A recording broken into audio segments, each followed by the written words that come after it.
So we are live on YouTube and we start the event in another few minutes.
Greetings, everyone.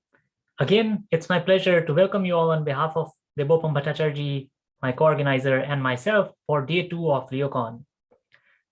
In case you missed day 1, this is being organized by the Network Design Lab, which I lead at ETH Zurich. So yesterday, we already saw one part of the 2 spaces LEOCONN covers. So we focused yesterday's program on primarily imaging satellites. And today, we look at broadband satellites. But let me do a quick recap of what we saw yesterday on imaging. We discussed various applications of imaging. There was extensive talk from 3 different people who operate 3 different parts of these systems.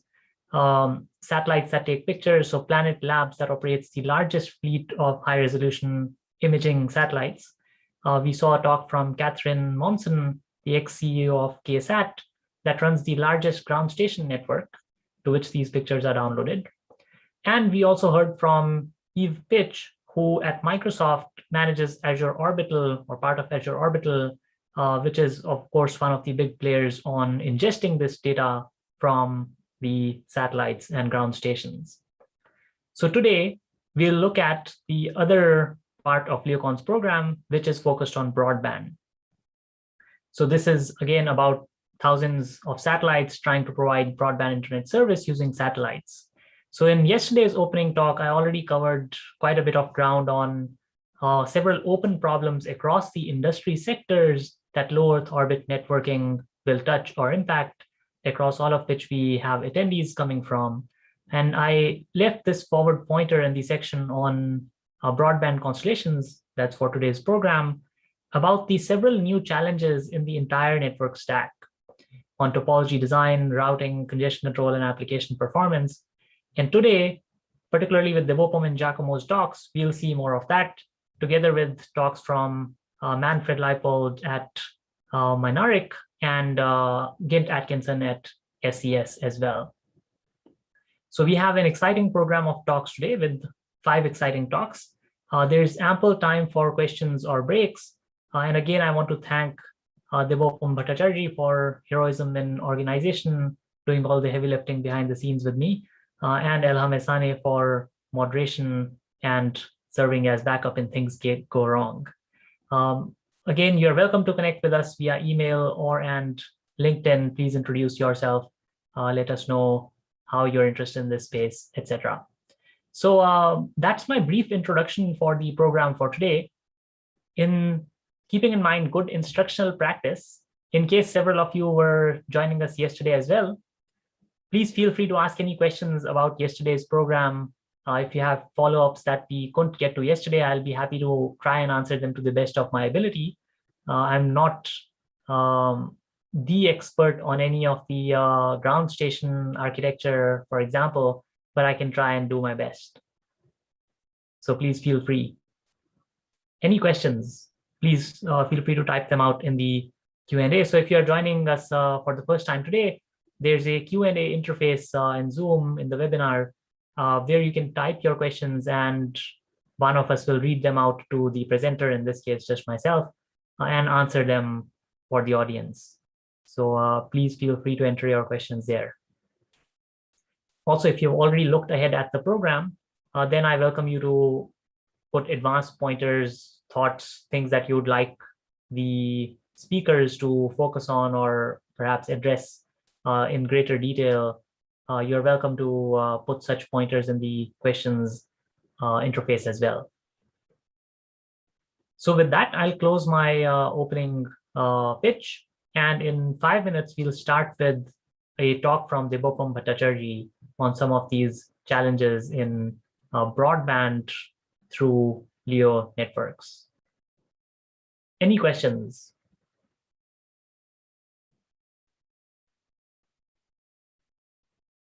All right, in that case, we'll see you in 5 minutes.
Hi, folks. We'll get started in a couple of minutes with Debopam's talk, quarter past or 45 minutes past, depending on what time zone you're in.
Hi, everyone. We'll start with Debopam Bhattacharya's talk today. Debopam is a final year PhD candidate at my group in ETH Zurich, the Network Design Lab in Switzerland. His research focuses on new space satellite networks, low latency terrestrial networks, as well as internet architecture. His work on simulating and analyzing SAPNets won the Best Paper Award at ACMIMC 2020. He's also received the IRTF's Applied Networking Research Award for 2020 for his work on satellite network topology design, including some of the work he will discuss today. Debopam's also worked as a research fellow at Max Planck Institute for Informatics in Germany during the summer of 2019. He earned his dual masters in security and mobile computing from KTH and Aalto University. Before that, he earned his bachelor's degree in computer science from Jadavpur University in India. With that, please take away Debopam. Thanks for the talk. Thanks, Ankit, for the introduction. Hello, everyone. Welcome to my talk on improving the performance of low Earth orbit or LEO satellite networks which offer broadband connectivity. In this talk, I'll first briefly introduce you to broadband LEO networks, the constellations that are being currently deployed, and then touch upon the technology enablers, broad opportunities, and challenges. We'll then dive into LEO constellation basics so that we are on the same page regarding the problem setting. I'll then talk about my work on LEO topology design. This part includes the utility of having laser intersatellite links or ISLs and our topology design approach. Finally, I'll introduce you to a simulation and visualization framework for these networks that enable broader community research in this area. So, let us start now. When it comes to these massive LEO networks, SpaceX is leading the front. Their project is named Starlink, and they have already deployed more than 1,600 satellites in orbit.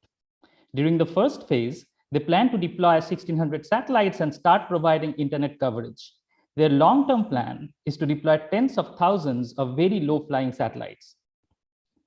Amazon is working on a similar project named Kuiper and plans to deploy more than 3,000 satellites in 3 phases, with each phase having slightly differing configurations. Various companies and startups have joined this race and have their projects at different levels of maturity. At this point, one might ask already, isn't satellite networking old? What about HughesNet, for example, that has been serving customers for tens of years? Note that there have been some significant changes that make new space satellite networks special. Instead of having tens of satellites, these networks plan to deploy tens of thousands. Instead of serving a few niche, like satellite telephony or the aviation industry, they aim to serve the large population by connecting them to the internet. Satellites are being deployed at low Earth orbits instead of geostationary orbits, which are significantly farther away from the Earth. These changes are driven by three fantastic recent advances in space technology. Reusable boosters, which come back to Earth after launching rockets, thus reducing launch costs. Significant reduction in size and weight of satellites, thereby packing more satellites per launch, reducing costs. And automated link tracking, which enables inter-satellite laser communication. Products offering laser inter-satellite connectivity at 10 to 20 G at distances up to 8,000 kilometers are already available. One caveat is that it takes a few seconds to tens of seconds to establish these laser ISLs. This will later be important when we discuss the various topology design challenges. But what are all these developments leading up to? As I briefly touched upon earlier, the primary goal is to provide global low latency internet coverage. As Elon Musk publicly said, SpaceX's long-term goal, and I quote here, is to have the majority of long-distance internet traffic go over this network. Several research problems arise, though, in this new context, which needs to be quantified and addressed. How do we design the network topology given the high dynamicity of these networks? How do we address both intra and interdomain routing given path and link changes in these networks happen continually as the satellites move? How can congestion control adapt to even noisier congestion signals? And how would one design applications that efficiently leverage such satellite connectivity? Our Hotnets 2018 paper highlights some of the LEO opportunities and challenges in further details in case you are interested. Now, before we dive into a few of them, a brief primer on the proposed satellites constellations is necessary to set the context. How do we describe a constellation? And what features distinguish this setting from traditional terrestrial networks? The first descriptive parameter I'll mention is altitude. A geosynchronous or geosatellite has a height of 36,000 kilometers, and the minimum round trip times or RTTs are nearly 240 milliseconds.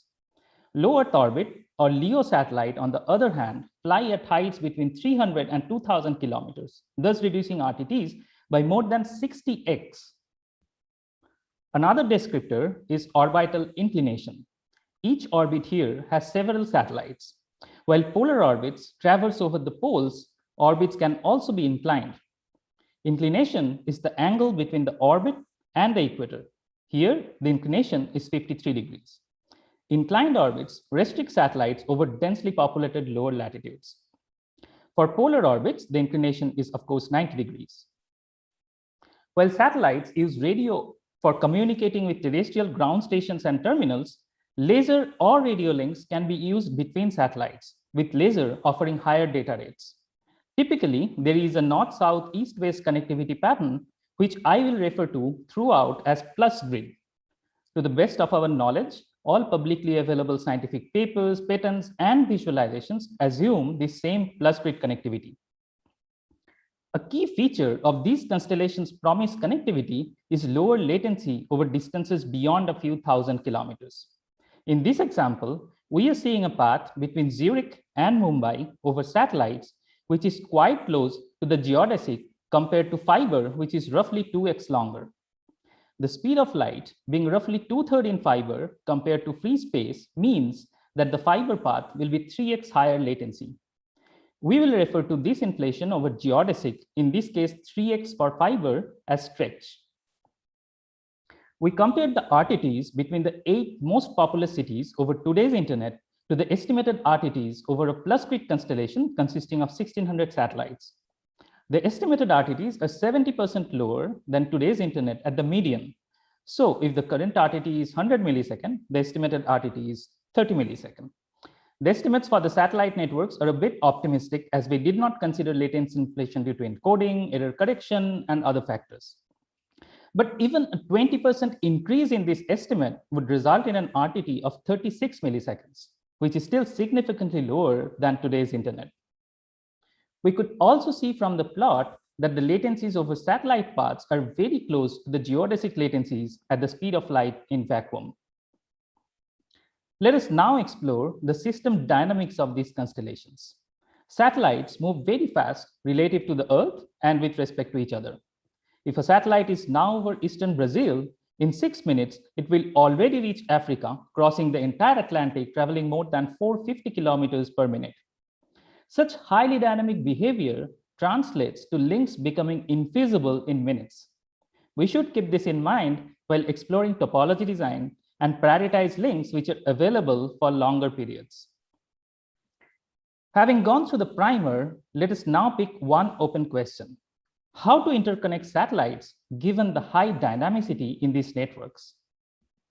To start with, it is first important to understand the utility of laser ISLs in satellite networks. Our HotNets 2020 work discusses the benefits of having versus not having ISLs.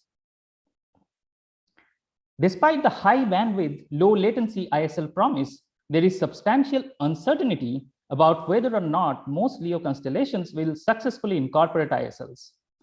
One hurdle may be the burn on re-entry requirement that regulators are asking operators to satisfy, thus not risking injury and damage from deorbiting satellites. In response, Starlink's filings were amended. Sorry about that. Starlink's filings were amended in the past to exclude mention of these components.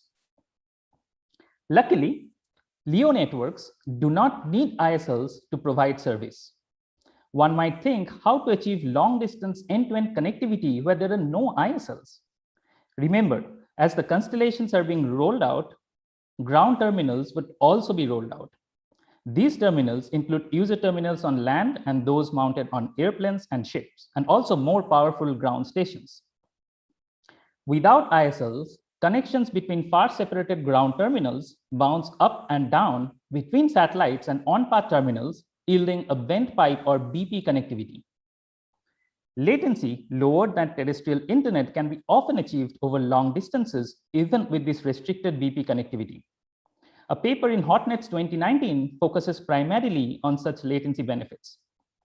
However, in our work, we quantitatively show that even with dense ground station deployments, there are three very significant downsides to foregoing ISLs. Although LEO networks without ISLs still provide low latency between many ground stations, the temporal variation in latencies increases substantially. The network-wide throughput decreases heavily, and the network becomes more vulnerable to weather disruption because of transit through satellite ground links. In-depth quantitative analysis of these downsides are in the paper in case you are interested. But to give some brief insight, let us touch upon temporal latency variations and impact on weather. With BP, the path between Maceió in Brazil and Durban in South Africa, for example, sees an inflation of 100 milliseconds over time. This is because the density of air traffic is much sparser over the South Atlantic than the North. Hence, the path often ends up using aircraft flying over the North Atlantic as intermediate hops.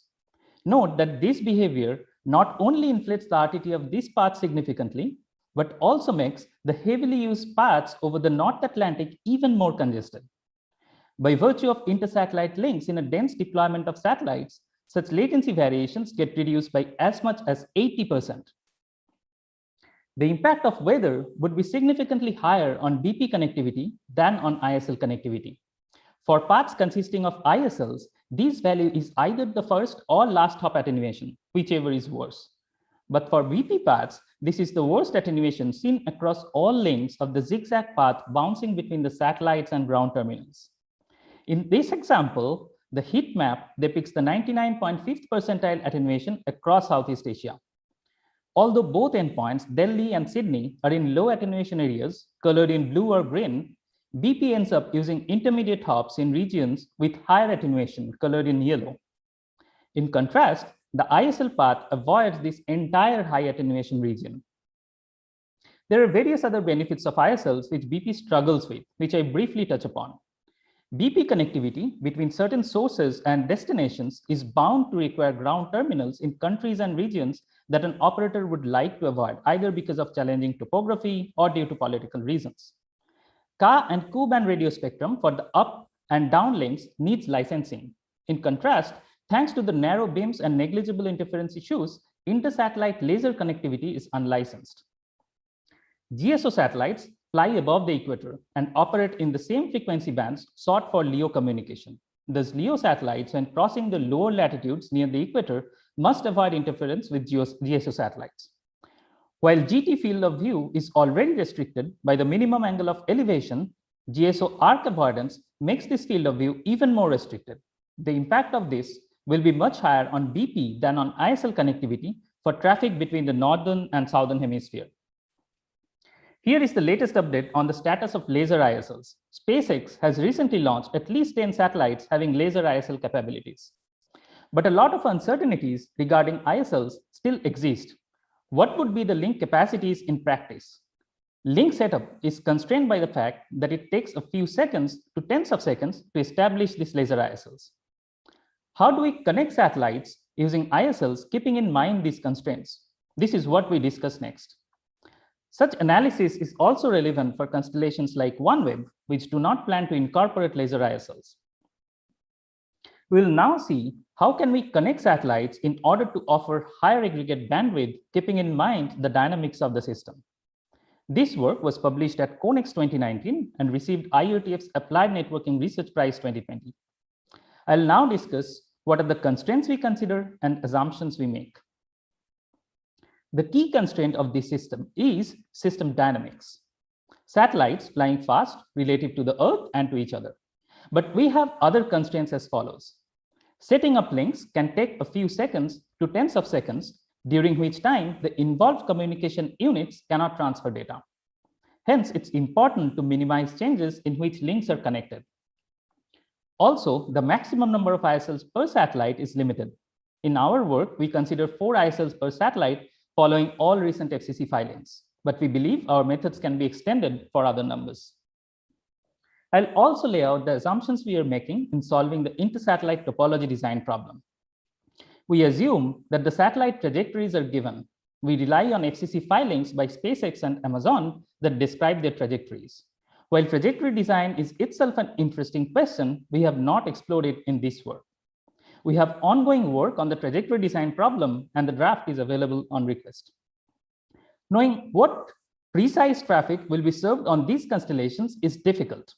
Our evaluation uses traffic matrices drawn from intuition, but the same approach can be used for arbitrary input traffic.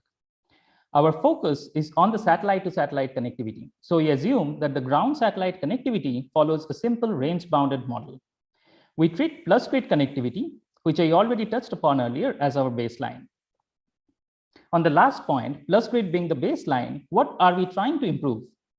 One drawback of these very local links to adjacent satellites is that one requires a large number of hops to reach distant destinations. On each hop, the end-to-end communication consumes resources, limiting the network's throughput. We'd thus like to build networks that give short paths, but also admit high capacity.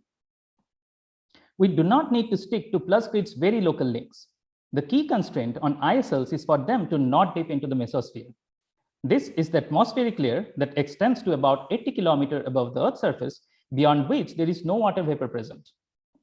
Given the altitude of satellites, in this example 550 kilometers, using simple geometry, we can calculate the maximum permissible ISL length, that is about 5,000 kilometers here.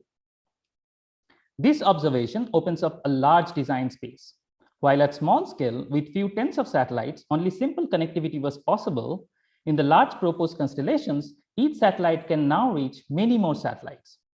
We are still restricted to being able to connect to only a few, though, limited by the maximum number of ISLs per satellite.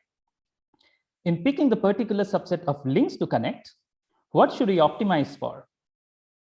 We use simple intuitive traffic matrices for our evaluation. We pick the 1,000 most populous cities and use a population product traffic matrix.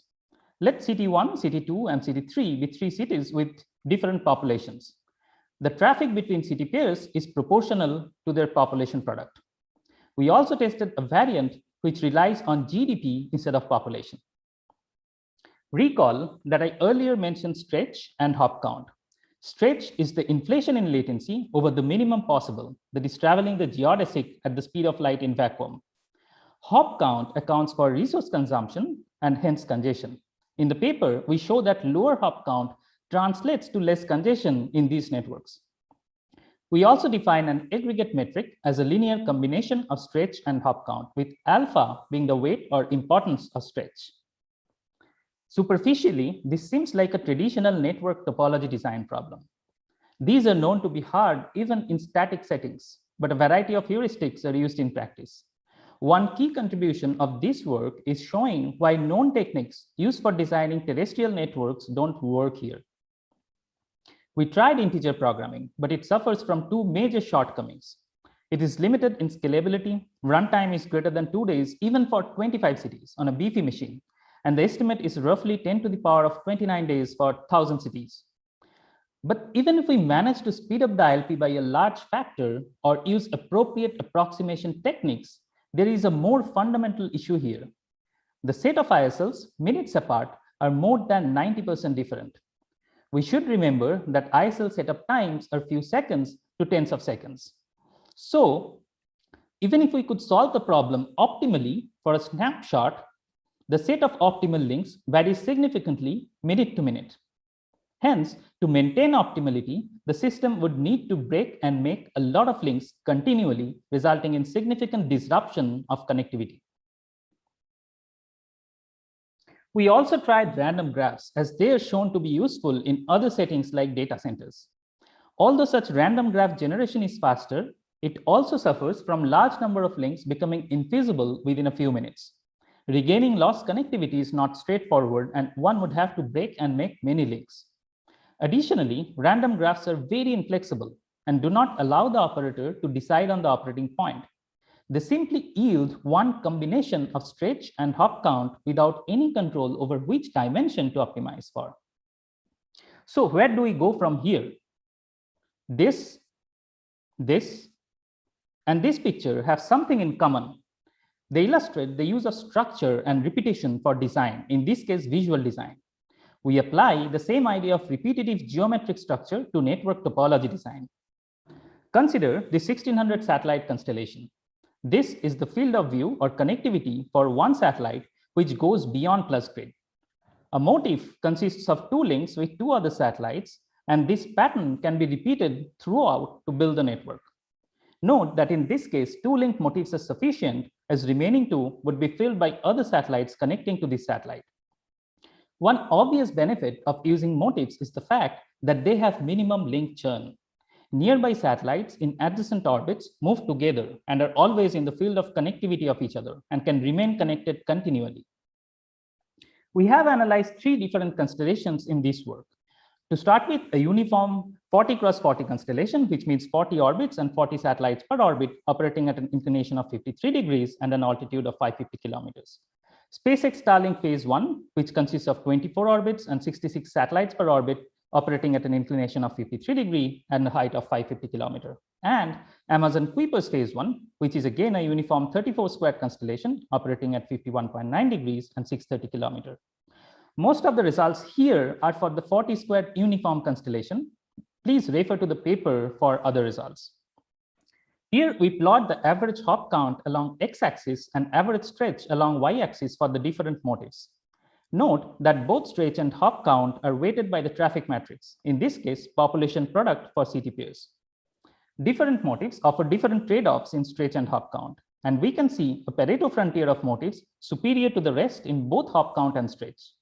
Not only do motifs offer performance better than random graphs, they also provide higher flexibility to an operator. Note also that the random graph solution suffers from link churn. So where is our baseline plus grid in all of this? This is where plus grid operates, with the best available stretch but very high hop count, thus being a low efficiency motif. Note that the slope of this frontier is small enough on the right side such that by sacrificing 2% stretch, one can improve hop count by 32%. This is one of the resulting motifs for the 40 squared constellation that provides much higher efficiency than plus grid using a combination of long and short links of different orientations. I'm showing the two links in the motif in different colors here for clarity. So the motif performed well, but can we do even better? Yes, by exploiting the geometry of these constellations. Compare the field of view of a satellite at the equator to one at a higher latitude. We see the constellation is denser at higher latitudes. This translates to more options for connectivity as we go higher up from the equator. This plot quantifies the number of motif possibilities at different latitudes. For polar as well as inclined constellations, the number increases significantly with latitude. For example, for the inclined constellation, there are around 1,000 options at the equator versus around 3,500 at higher latitudes. So how do we exploit this characteristic? Consider a single orbital plane. A quadrant of the orbit consists of 10 satellites out of the 40 in total in this orbit. We split the quadrant into multiple zones, 3 in this case. First, we find the optimal motif for the entire constellation, considering only the motif choices available at zone 1. Then, keeping zone 1 links fixed, we remove the rest of the links. We repeat the same process for zone 2 and then for zone 3 and arrive at the 3-zone multi-motif. This is the final 3-zone multi-motif scheme for the 40-squared constellation we are looking at. As you can see in the plot, the multi-motifs offer a higher performance beyond the single motif frontier. Different alpha values result in different multi-motifs, and as we give higher priority to stretch, the schemes move towards plus grid.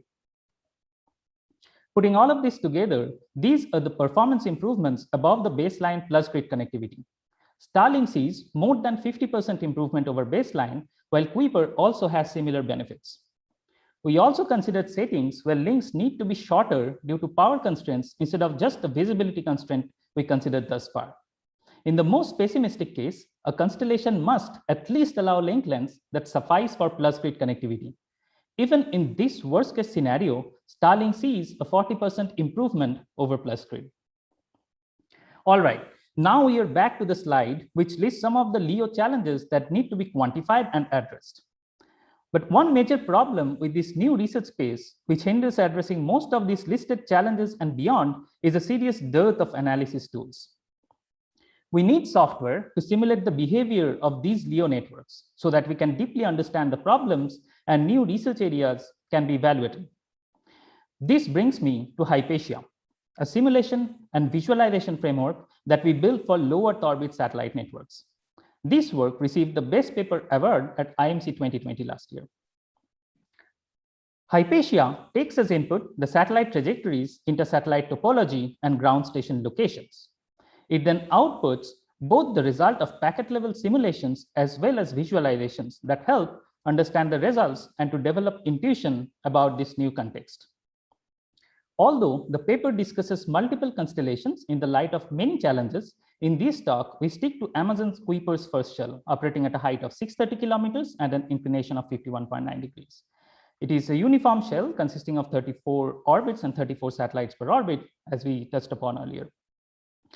Inter-satellite connectivity is assumed to be the default plus grid, and routing is shortest path. And we assume ground stations deployed in the 100 most populous cities. Paths in LEO networks evolve over time. Compare this path now to a few moments later. The RTT reduces by about 30 milliseconds here. We examine the end-to-end path from Rio de Janeiro in Brazil to St. Petersburg in Russia. The red shaded region has no connectivity. We found that for this period, St. Petersburg does not have any visible Kuiper satellites at sufficiently high angle of elevation, which obviously results in the satellite network path being disconnected. This plot shows the RTT fluctuations over the first shell of Amazon's Kuiper network for the shortest path between Rio and St. Petersburg. This is one example of the path elongating and two of the path shortening. Please keep track of these markers for the next few slides. Green is good, that is the path becomes shorter, and red is bad, that is the path becomes longer. For loss-based congestion control, like TCP New Reno, the impact of the fluctuations is relatively minor in terms of rate. The path shortening causes reordering, with later packets arriving before ones transmitted earlier. This is interpreted by TCP as loss, resulting in a brief drop in throughput. Delay-based congestion control, TCP Vegas here, suffers catastrophically though. With the path elongation interpreted as queuing and congestion, it backs off dramatically and achieves very little rate, even though the network is empty. The takeaway is that both loss and delay-based congestion control schemes can be affected due to the continuous path latency changes and reordering of packets in the network happening not due to congestion, but predictable path changes over time. While loss-based congestion control keeps throughput, it does so at the expense of latency by building up buffers. And this is counter to the low latency objective of these networks. Note that the interesting interplay of TCP dynamics and satellite trajectory dynamics is one of the key reasons why we built Hypatia, a packet level simulator rather than a flow level simulator. It should also allow us to analyze more recent delay-based protocols. It is also important to understand the result of interactions between traffic flows in such networks and the dynamicity of the network itself. Although for an individual CT pair, link or path changes happen at the granularity of tens of seconds, across the network, changes are more frequent. Thus, as links fly over time, they see different sets of flows through them, thus changing the congestion scenario. An uncongested link, due to its change of position over time, can see additional traffic, thus becoming congested after a while. In order to quantify this impact, we conduct a simple experiment, sending long-running TCP flows between pairs of ground stations over their shortest paths.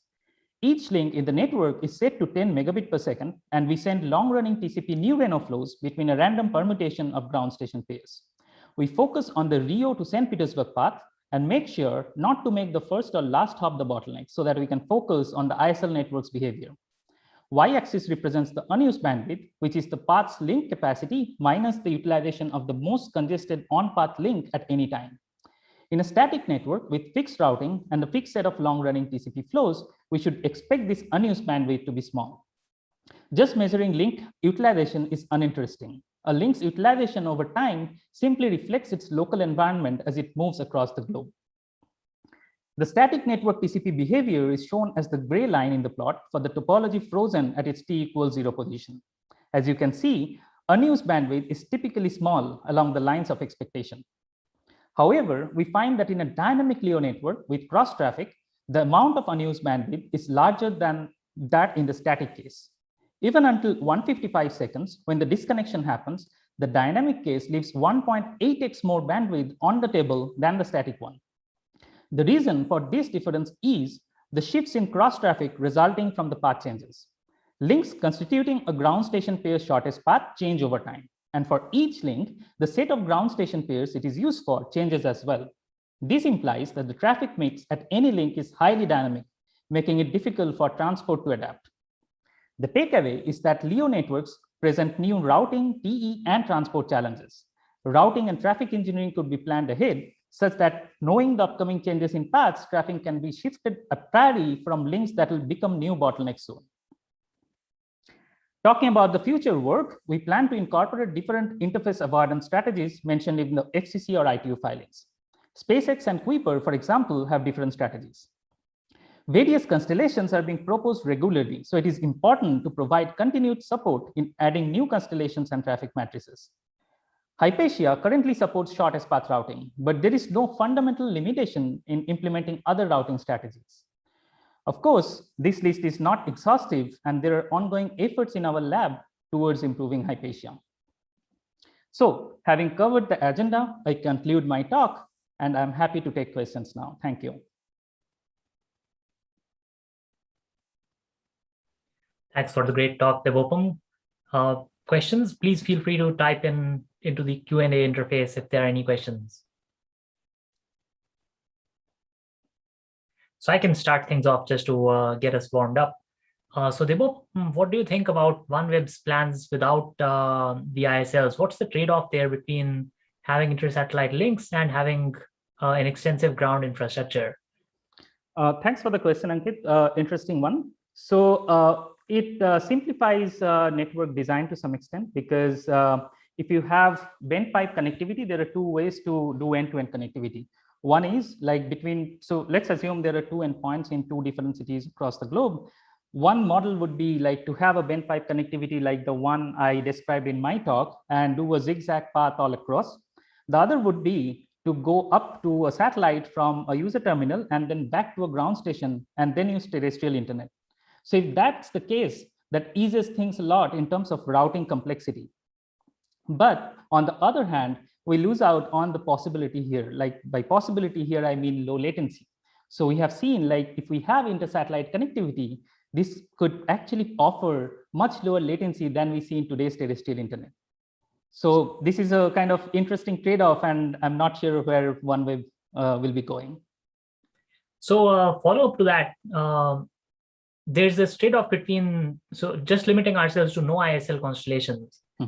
Whether you just try to sync traffic to a nearby ground station and then use fiber, or you try to go back up to space to other satellites, etc., like bent pipe versus just going down to the nearest ground station and then using fiber. The latter also involves quite a few challenges, right? Because there, what you need to do is ensure that as many as possible ground stations have high quality fiber connectivity and can sync or connect to the internet reliably and at high rate. So do you have a sense of what the trade-off there is? Do you know what OneWeb is planning? Have they disclosed anything along these lines? Yes, agreed. That's a fair point. And these ground stations, of course, need to have very good connectivity to the internet. So they should be either co-located with IXPs or have very well connectivity to these internet exchange points.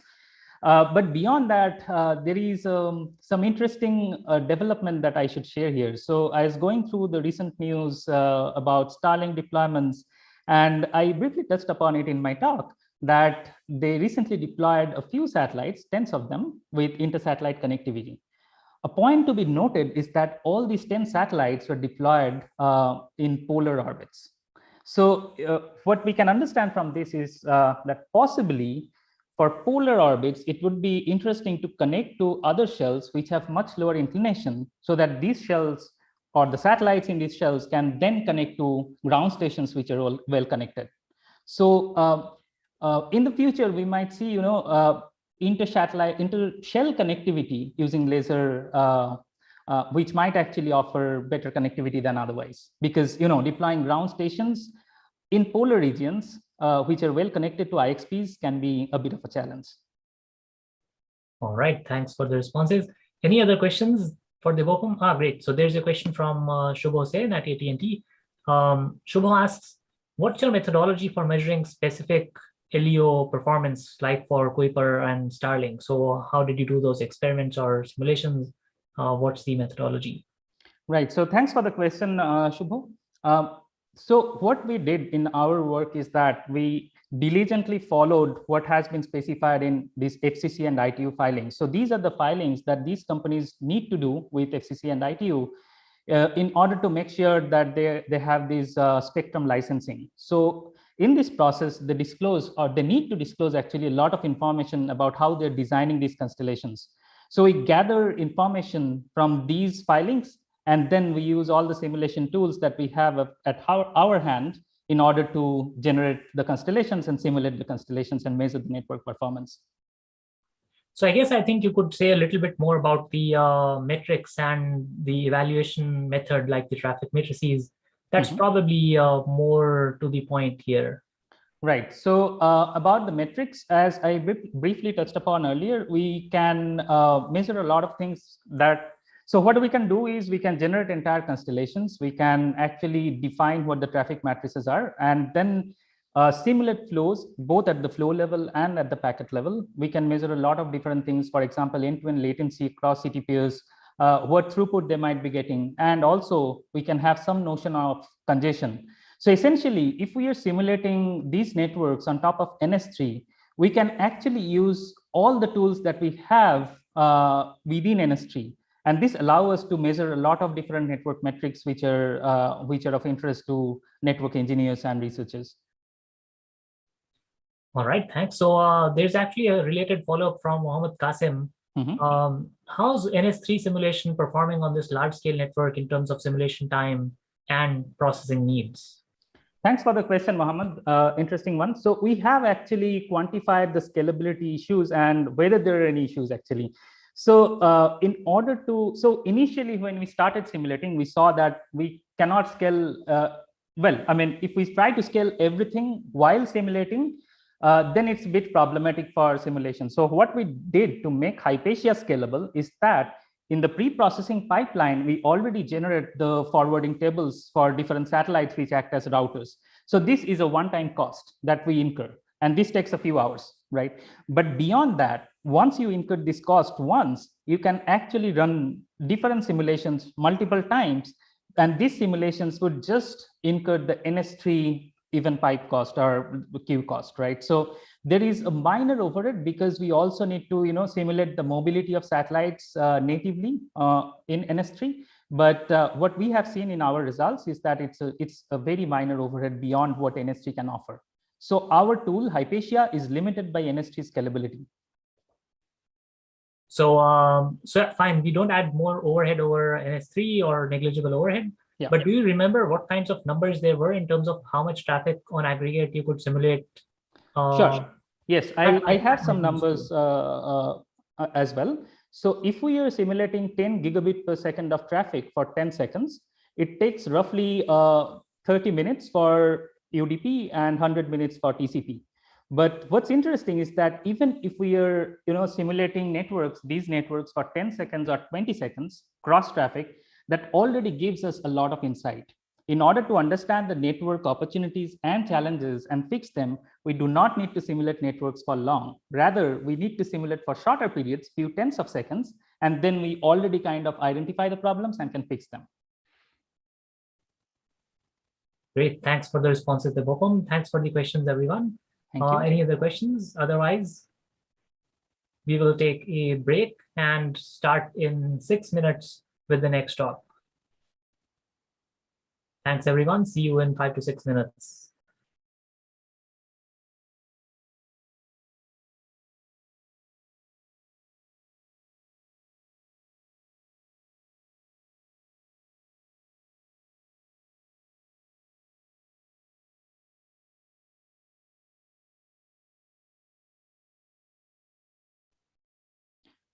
Hi, Manfred. Hello. Yes, so can you hear me? Hello. Yes, Manfred, welcome. So if you want, you can already share your screen, start your video, and set up. Okay. Just a second. But this is just a test, so we'll start the talk a little bit later in about 5 minutes or so. Yes. Okay.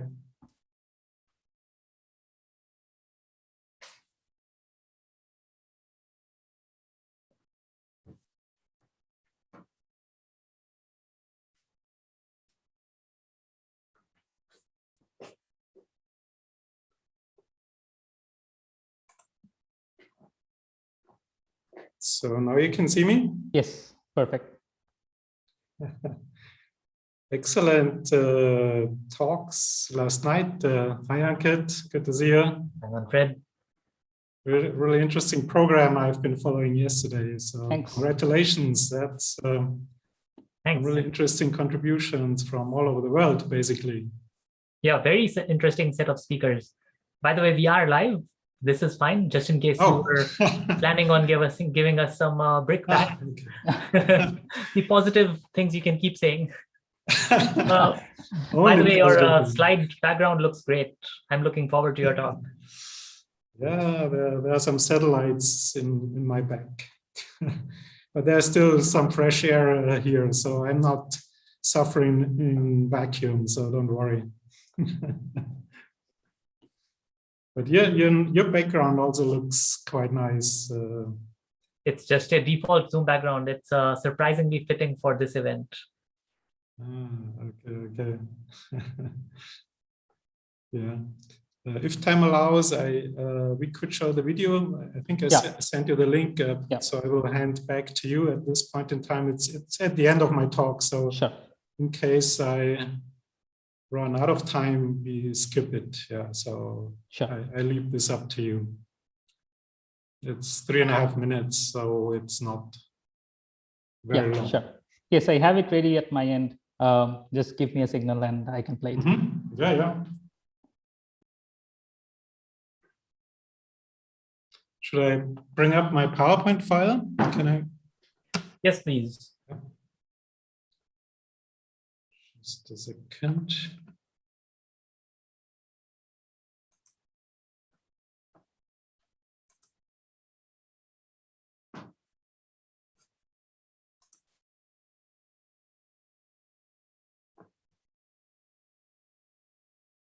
Can you see it?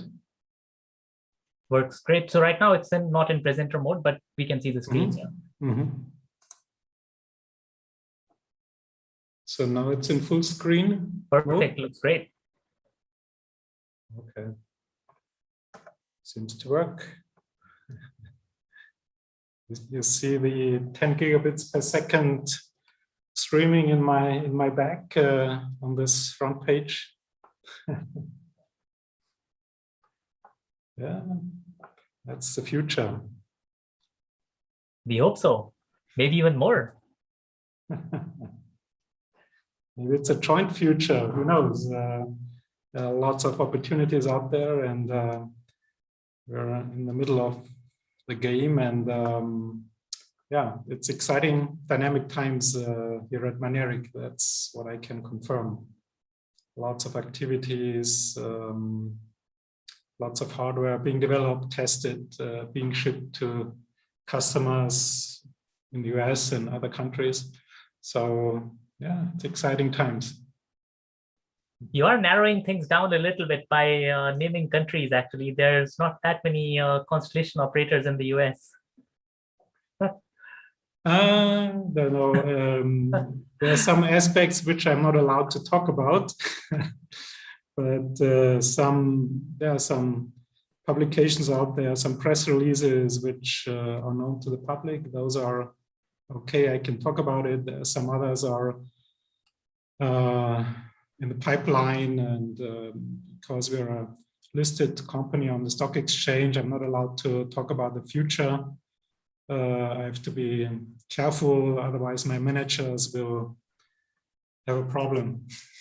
Understandable. So don't ask about, okay. So I think we are at time, we'll get started. So let me quickly introduce Manfred. It's a great pleasure to have Manfred Leipold from Mynaric, which is a space laser tech company, as you can see in the background here. Manfred did his Master's of Science in Aerospace Engineering from TU Munich in 1990, and he has another MSc in Aerospace Engineering from UT Austin in, I guess it's a continuation in 91. He did his PhD in orbital mechanics from TU Munich in 2000. He has a lot of experience in the R&D and aerospace industry, including at the German Aerospace Center, that's DLR, doing work on their Institute of Planetary Exploration. He's also worked with NASA and the JPL well-recognized lab there, and at Kaiser Thread GmbH, which is part of the OHB Foundation. He's also now since 2016 at Mynaric, and that's the work he's going to be telling us about today. With that, I leave it to you, Manfred. Thanks for joining us. Looking forward to your talk. Thank you, Ankit. The topic of my talk is industrializing laser communications. So I will be happy to share some thoughts and some concepts with you this afternoon. And I will also jump into some of the hardware aspects of our developments, our products, and our projects that we are running here. Mynaric is located in Munich, just a bit west outside of the city center, close to the German Aerospace Center, DLR. This is our mother organization. So Mynaric is a spin-off company from DLR, the German Aerospace Center, and we started the business back in 2009. So we have been in this field for many years, and we are fully focused on optical communication, laser communications in air and in space. And yeah, I wanted to start to dig into some of the hardware aspects, the products we have been developing. You see on the left-hand side, two of our ground stations, the Rhino, which is a 40 centimeter aperture ground station, optical ground station designed for space to ground, so low Earth orbits to ground, bidirectional. There's a prototype available, which is tested and has already been delivered to a customer. So it is transportable, actually. And in fact, it's much smaller than some of the ground stations stations we have seen yesterday in the KSAT talk. The Armadillo is even a smaller terminal for air-to-ground communication. That's a 20 centimeter aperture instrument, bidirectional, designed for air-to-ground, ground-to-air at 10 gigabits per second data rate. On the right-hand side, you see the parts we're mainly focusing on for constellations in space and in air. The Condor terminal is designed for intersatellite links, also for 10 gigabits per second data rates. And on the right-hand side, you see Hawk, our air-to-air terminal, which we're developing for planes and for high-flying platforms. Now, how do the scenarios, how does our architecture look like? So basically, we are focusing on those orange links that you see, which is intersatellite links, satellite to ground, and the connectivity between flying platforms in air. So basically, we are substituting the existing ground infrastructure, the optical fiber cables that have the limits to city areas, urban areas, but they are not really extending into the rural, the remote areas, and even into the maritime sector. So what we are focusing on is this backbone, what we call for constellations, where satellites interconnect, where flying platforms in air interconnect, and satellites connect to aeronautic terminals. Because of the cloud issue, clouds limit our laser communication. We are kind of partnering with classical RF broadband connectivity from those flying systems to ground. And of course, the higher you go, the larger you get the coverage areas on ground. And so we are focusing to provide the internet, the broadband connectivity to remote areas by developing this backbone of constellations of flying systems. Now, 2020 was an exciting year for us, and maybe you have seen some press releases last year and even this year. We have been quite successful in US governmental programs for our space product, the Condor terminal, which you again see on the lower left-hand side. Now, what's the size of this terminal? The lower part, which is the black kind of box, is about the size of a shoebox, just to give you an idea. On the upper part, you see what we call a coarse pointing assembly, a high precision 2 degree of freedom gimbal mechanism that's used for tracking and acquisition. That's 80 millimeter aperture. The design is, again, as I mentioned before, 10 gigabits per second. And the range between the satellite, the design range is 4,500 kilometers. And actually, as we speak, we are working on a Mark II of this terminal, which can even extend the range up to 8,000 kilometers by going to a more sensitive receiver system. And this, of course, plays into the modeling of those constellations. Our customers, they're interested in range, a long track and a cross track, to be able to limit the number of satellites to be launched. So that's certainly a cost factor, of course. In parallel, we are delivering airborne products to a lead customer, which I cannot disclose to you at this point.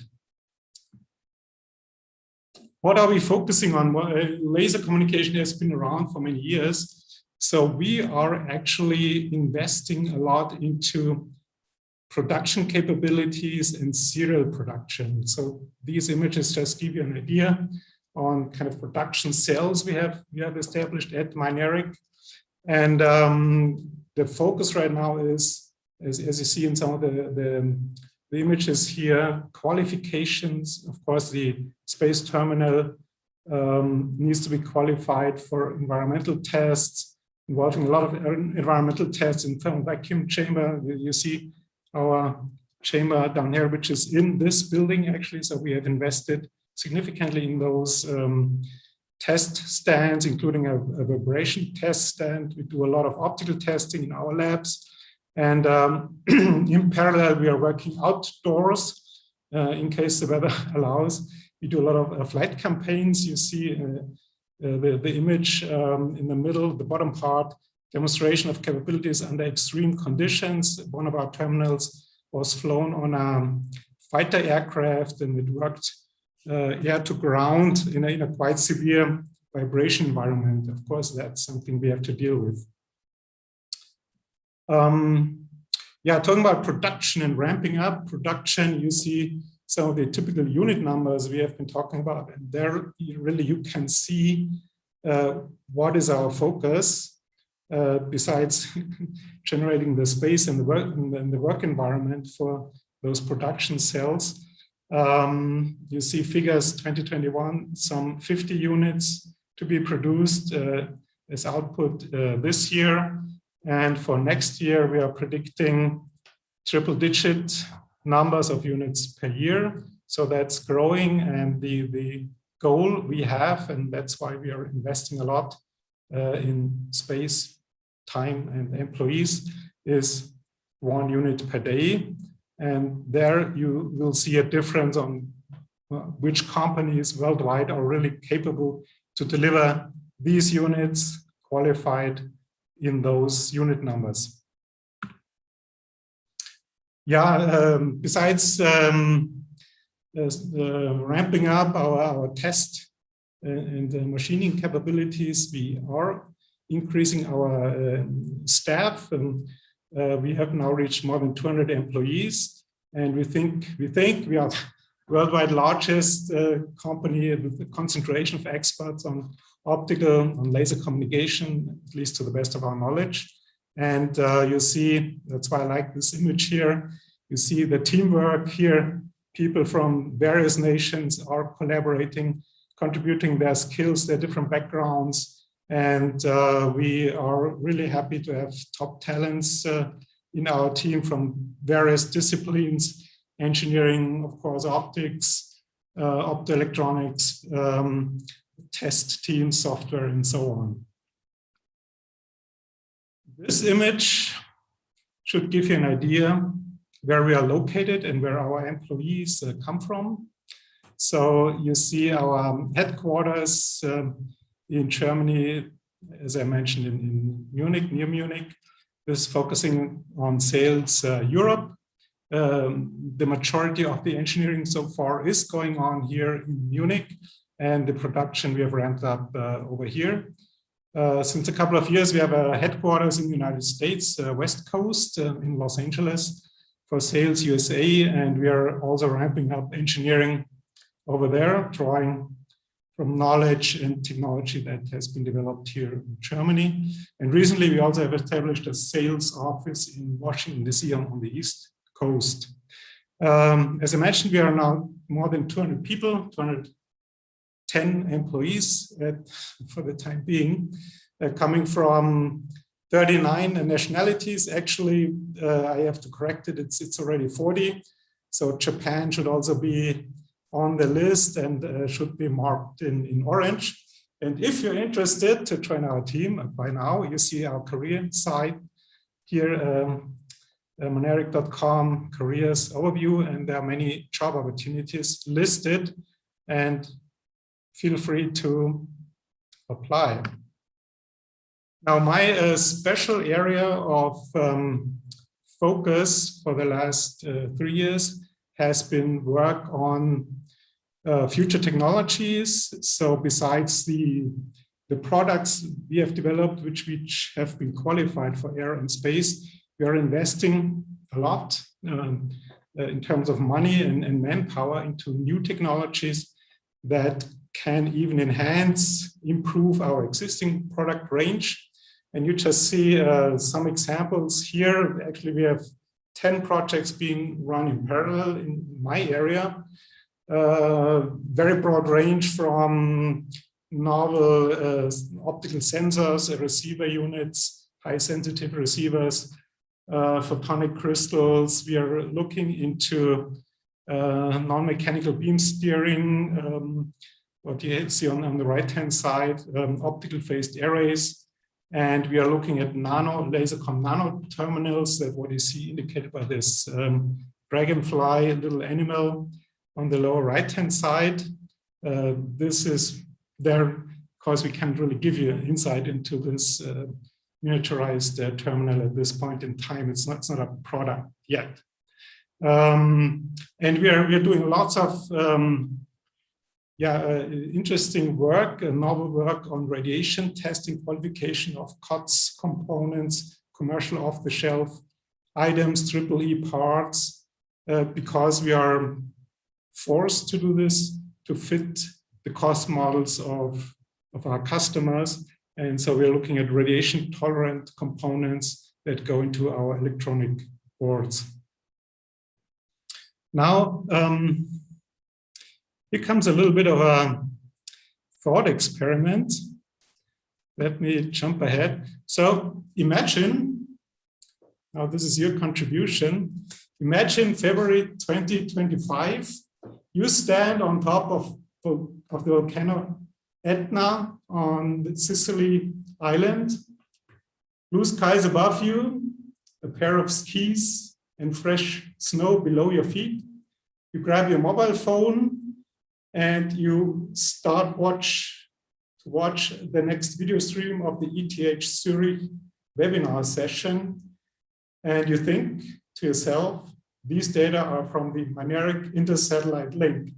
I am part of that Mynaric team. I feel proud. And you clap yourself on the right-hand shoulder.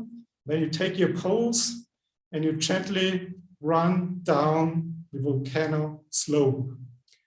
And you are happy.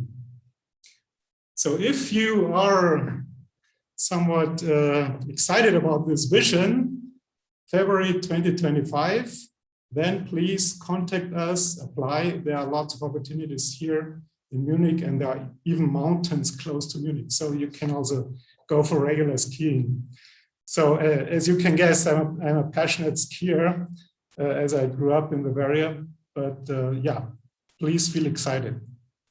So since I think we have 3-4 minutes for a video, I would hand back to Zurich to possibly share a company video with you, showing that we are not only doing really PowerPoint engineering, but that you see that there's really hardware work going on. So Ankit, maybe you can take over again. Yeah, sure. Debopam here. Yes, I'll play the video right away.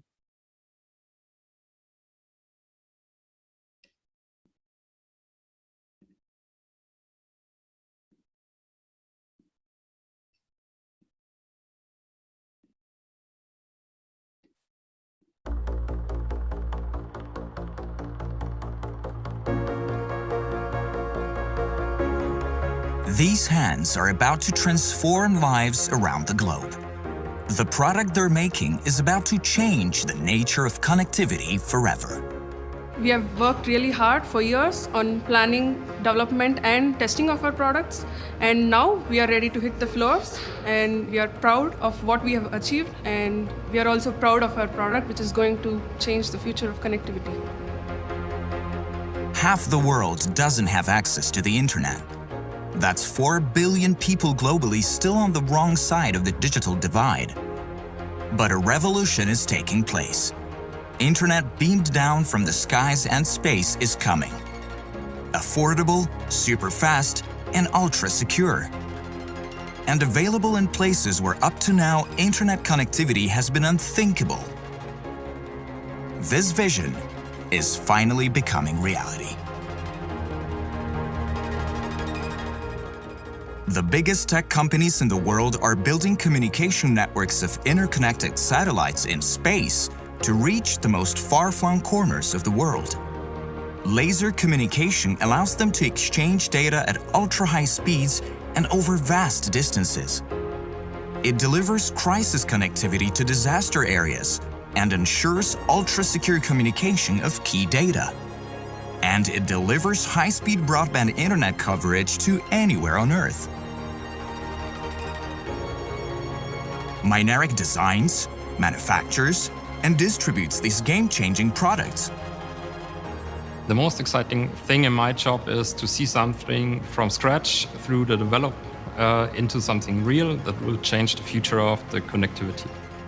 We are coming into a market where there's going to be billions of euros and dollars being spent on creating mega constellations. Mynaric is able to produce in big numbers in a cost-effective and affordable way.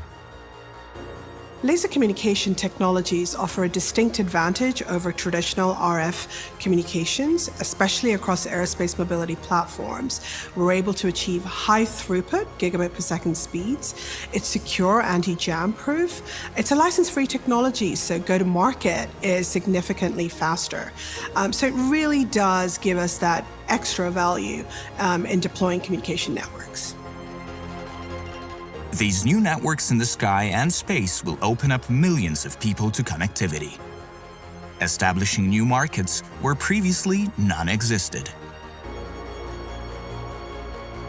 The laser communication market is becoming the backbone connectivity of many companies out there that are building these really large constellations. There are some very big business plans, and one of the key ingredients of making these worldwide very large business plans work is laser communication, which takes a large portion of that market.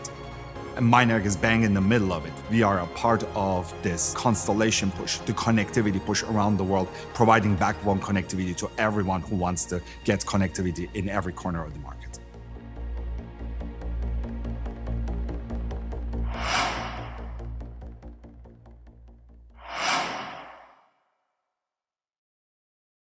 Well, this completes my talk. Manfred, yeah. Thanks. So, did you have more slides, or should we go? No, I'm at the end of my talk. I'm happy to take some questions. Great, thanks. So I can start us off while the audience warms up. So one question I had in mind is that in one of your opening graphics, I really liked the visual summary there. You had several different types of systems, aircraft to aircraft, and virtually every type of connectivity. I noticed that towards the right corner, you had maritime connectivity, and that wasn't connected to satellites. So I assume that this is difficult with lasers because of the constant roll and yaw of the ships. Is that true, or was that unintentional to leave that connectivity out? Is radio at an advantage there? And the follow-up naturally would be, if there is a disadvantage, then would operators that run these constellations be required to carry both radio and laser units? And does that put you at a bit of a disadvantage? Well, basically, what you have seen there, maybe that was not fully illustrated, but if you look at maritime transports, offshore applications, huge tankers traveling from east to west, of course, they are some of our potential customers of those constellations. And they have also been approaching us over the last couple of years.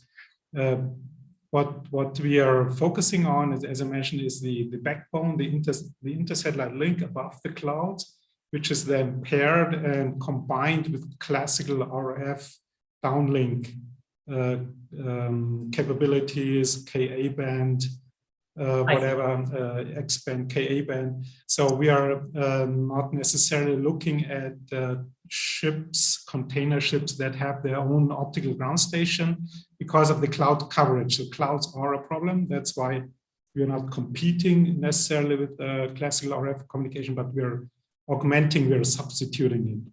But the maritime sector is very, very much interested. All right. Another question in the meanwhile, audience, please feel free to type out your questions in the Q&A interface here. In the meanwhile, I wanted to ask, you mentioned these goals of 1 unit per day, but some of your potential customers, right, like Starlink, I have no idea who you're selling to now or in the future, but some of these potential customers, they seem to have demands that are even larger, right? So SpaceX launches, I think, 60 satellites every couple of weeks, or 120 a month. So 4 times the cadence of your targeted production goal. And there's presumably others coming up, right? So the Chinese want their own constellation naturally. And there's several other parties trying to develop such constellations. So what are the scaling bottlenecks? Is this a manufacturing problem, or what gives? That's a very good point, and you're fully right. Some of our customers, they want to be Mynaric in a position to produce 3 or 4 units per day. That's absolutely right. So the 1 unit per day is actually the lower end of what we are focusing on, and there will be some press release before the end of June actually concerning our production capabilities. I'm not allowed to talk about it today, but I can assure you that our executive management, our CTO, and we are all looking into optimizing in-house procedures. We are investigating, assessing ways to accelerate optics production that we are doing in-house, going to different designs and different machining capabilities. So you're right, we are actually having the target for several units, up to 4 units per day. Sounds great, thanks. So there are now a couple of audience questions as well. Thanks, Shubho, for another question. Shubho Sen asks, can you speak to the power consumption required for supporting such fast 10 gigabit per second laser links? Yeah, for the Condor intersatellite link, the power consumption, I'm not fully sure, but it's I think less than 50 watts. Of course, there are different operational conditions, but I think it's less than 50 watts. We are sensitive about this. Our customers are sensitive about power consumption. That's fully right. This goes into platform design, solar panel sizing, since most of our customers have concepts, which you see also in my background, where 4 or even up to 5 laser terminals are accommodated on a single satellite platform. And if you multiply by 4 or 5, of course, this really goes into the power budget of the platform. So, but we are very sensitive about this, and we're carefully looking into this. So just a quick follow-up from my side, thanks. So most of us are computer scientists without much context on the satellite power budget, etc. Right? So what would be 200 watts as a fraction of a typical satellite's power budget, roughly? Like, I know there will be a diversity of satellite systems, etc. But for something like a Starlink satellite, etc., what fraction do you think ballpark this number would be in the power budget? Ballpark, it depends platform per platform, but it's I mean, no, I understand. I mean, something even those constellations. I mean, they're flying in different altitudes, different concepts behind it. But the laser communication payload is one of the key payloads. So it's not just a platform subsystem, it's really a key payload for those constellation designers. And so we are talking most likely about 40%, I would say roughly 30 to 40% of the overall spacecraft power budget. All right, sounds fine, thanks. Another question from the audience from Joel Bush at Switch, which is the university network manager in Switzerland.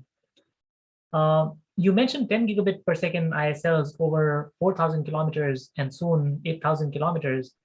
What would the range of your lasers be within the atmosphere for the same bandwidth? The range in the atmosphere? Well, for most of our customers, where we talk about air-to-air, but for air-to-air, we have different terminal, different optics, a bit of a different concept. But most of our air-to-air customers, they are looking at typical range of 400 kilometers air-to-air. So that's something we are designing for. But the Condor, the laser, the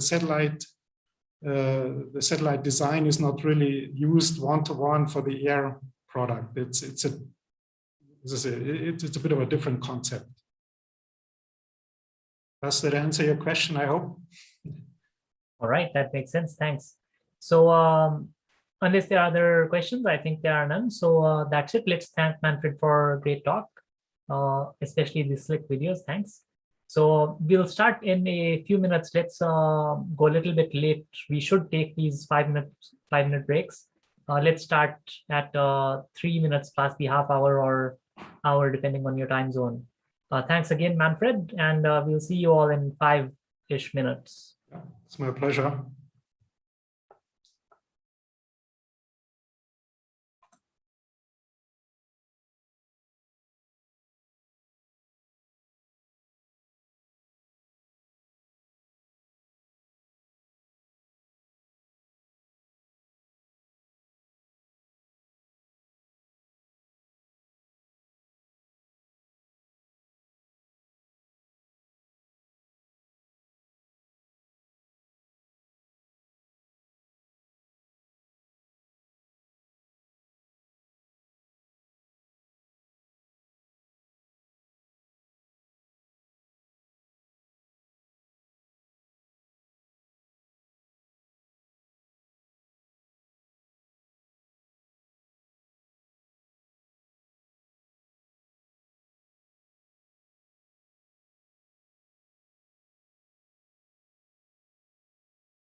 Hi, Gent. Good afternoon. Good afternoon. So you can already start sharing your screen. I mean, we'll start after 3 minutes, but if you want to test screen sharing, we can do that. Great. Let's get that going. Hey, Debopam, just a quick note. Yeah. The recording has stopped, it seems. Yeah. Okay. Thanks for the note. No problem. Wait, that's not working.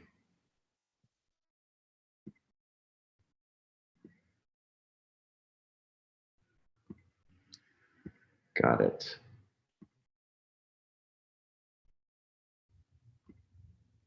Okay, are you able to see the Yes. So we Microsoft PowerPoint? We see PowerPoint, yes. Yeah.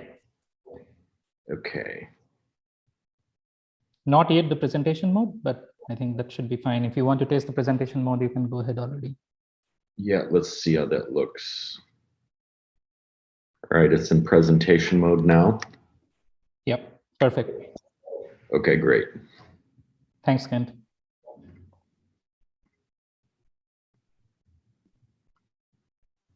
We'll just get started in a minute or two. We ran a little bit over with the last session. Sorry about that. No worries, that's fine for me.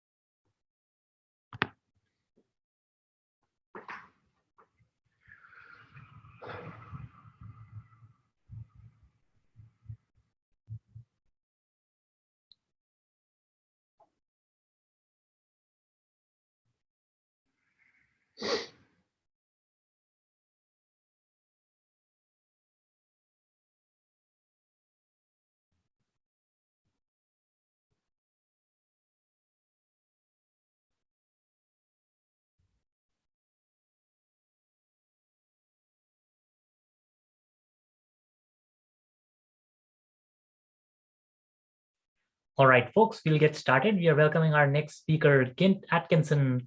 Gint is the Vice President of Network Strategy and Digital Architecture at SES Satellites, who are a provider of global content and connectivity services. He leads the transformation for SES's 5G virtualization, cloud and network platform architectures that unify multiple satellite constellations and deliver 5G service from the edge to the cloud. Prior to SES, Gint served as the head of technology for Colt, where he pioneered and launched the first large-scale SD-WAN and global data center interconnect services in 2012, offering on-demand elastic terabit services across 100 data centers in Asia Pacific.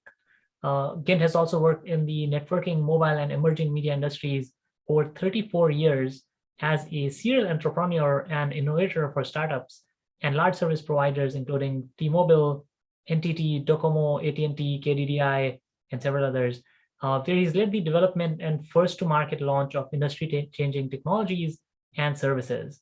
Over to you, Gint. Thanks for joining us today. Looking forward to your talk. Thank you very much for inviting me and having me present. So let me quickly give a little bit of background to provide context on what we're going to talk about with orchestrating 5G from space and why we might want to do that. And of course, that's really driven by what SES is trying to deliver and give its customers. And that is fundamentally content and connectivity everywhere. So I'll start off, really in summary, we're not just your video distributor via satellite or video just direct to home. We also provide a large variety of content services, from content aggregation and management, channel playout, online video on demand, and then of course content distribution via satellite, and then of course delivering to any screen.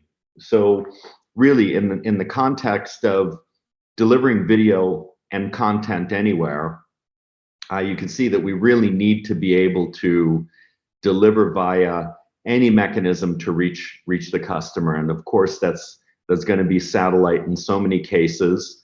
It's going to be terrestrial networks in other cases, and it's going to be the cloud and the edge in others. Given that we start off in the life cycle of content all the way at the point of even ingestion, when we start thinking of where content is going with 5G,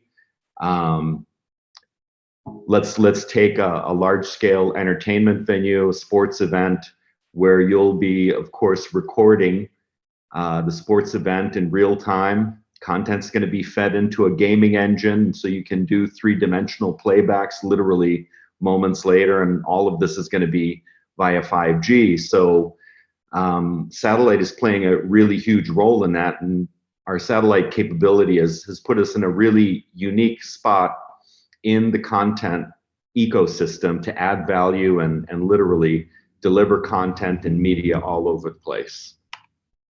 Our video business, net, we deliver video to over 350 million customers in a variety of formats, whether it's direct to home or IPTV or to terrestrial video head ends.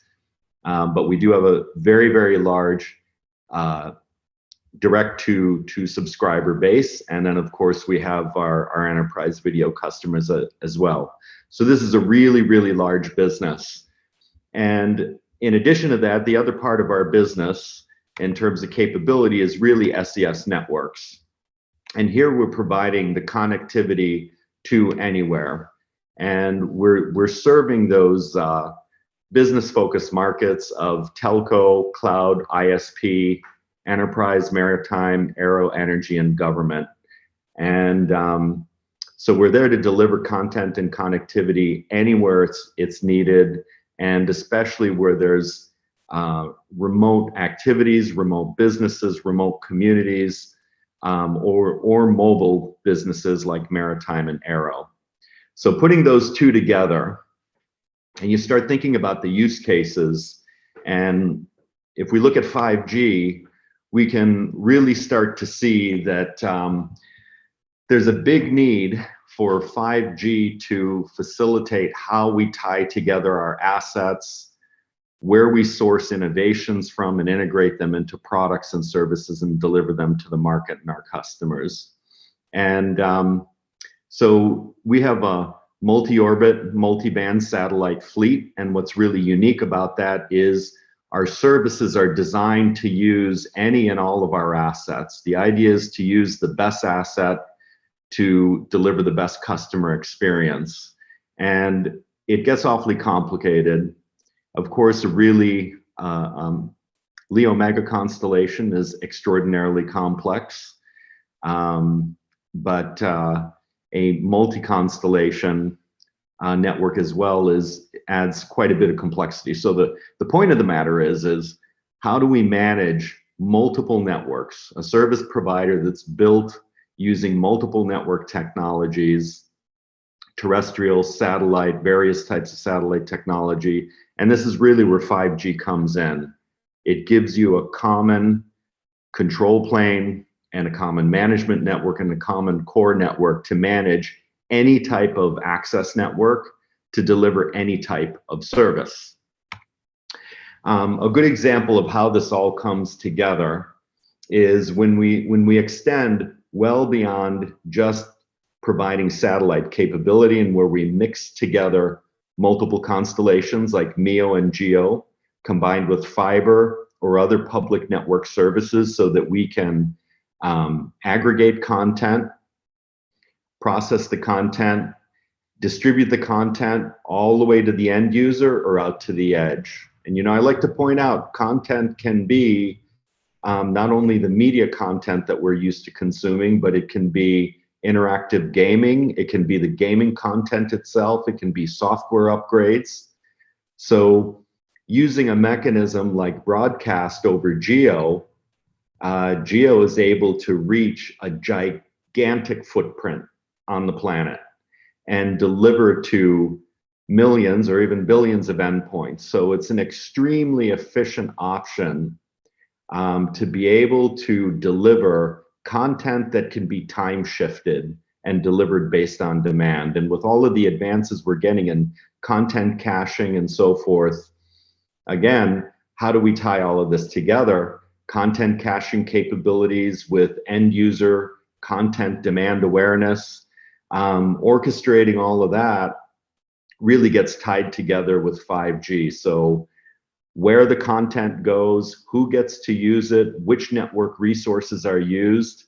This is where 5G really comes in and lets us put together advanced services that combine virtually any type of network resource that can participate in the 5G core network. And that's a little bit of the trick. How do we make satellite part of 5G? The 5G partnership project vision, really envisions that 5G networks are really going to be the breaking point where we can natively unify satellite RF with terrestrial RF, with fixed wireless and optical and other services. So whether it's a DOCSIS network, whether it's a fixed LTE access network, whether it's optical, all of these access networks can be integrated and managed to deliver virtually all of the same services to the endpoint.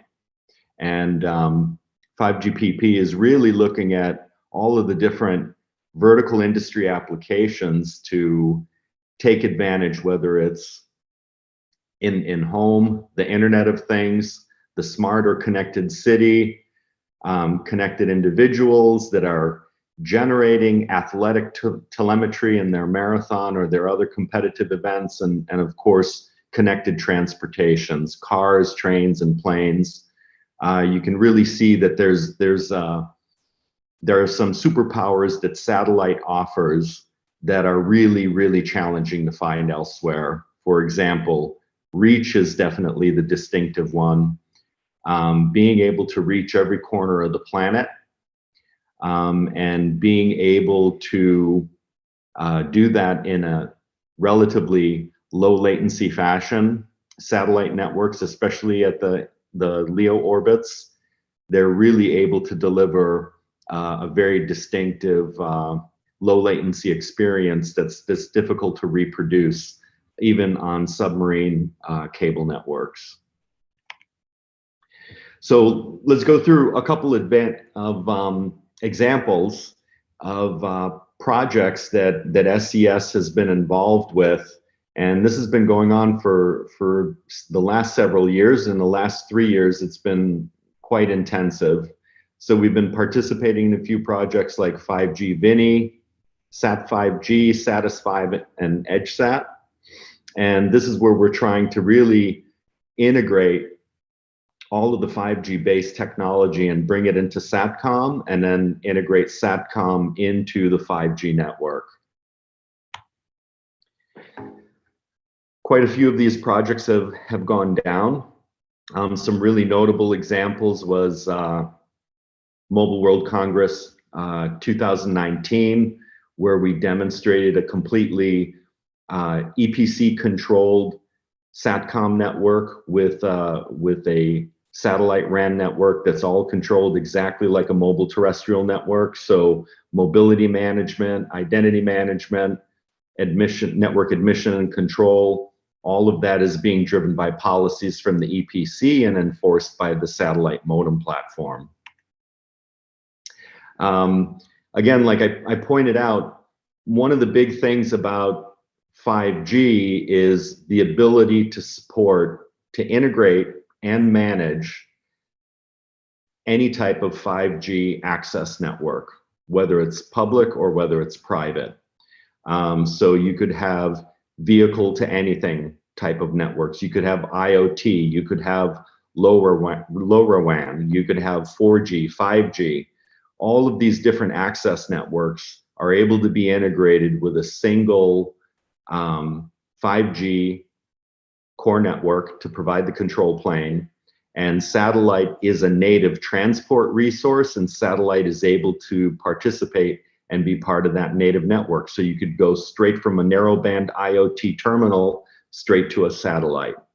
Or you could take a 5G handset and get all of your handset-based 5G services, voice, mobile broadband, everything, and transparently connect directly to the satellite, and you're on the network. So this is really the age where satellite is starting to get natively integrated with 5G.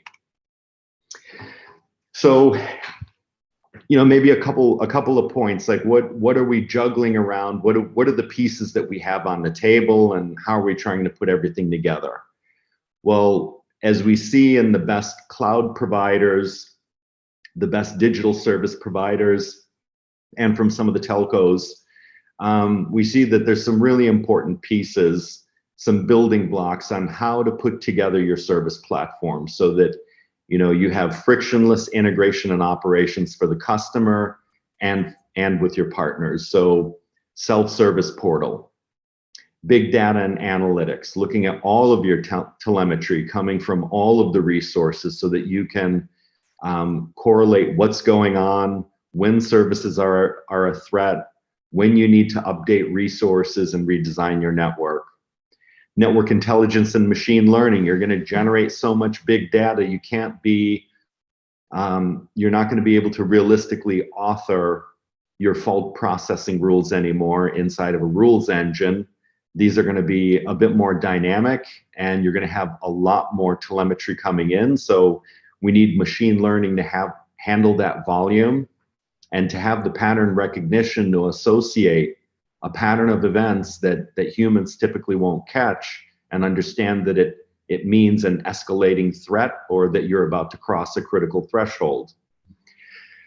Service and network orchestration, you know, from the top to the bottom, all the way from the customer interface on the portal to the service that they're receiving and every single resource in between, totally tying together the business process, the customer journey, and the onboarding of resources and delivery of services, all in an integrated and orchestrated fashion. And then, you know, finally, closed loop automation. We've got all this AI, to manage the telemetry, learn new patterns, and identify optimizations. Once you do that, we want to be able to close the loop and provide automatic healing, automatic optimization, or like we see from Azure and our cloud providers. We get recommendations on how to improve our service or how to improve our performance, even though it means we might consume less. So putting that closed loop automation to start matching the expectations that our customers are starting to see when they're at home consuming digital services and when they're at work in the B2B context.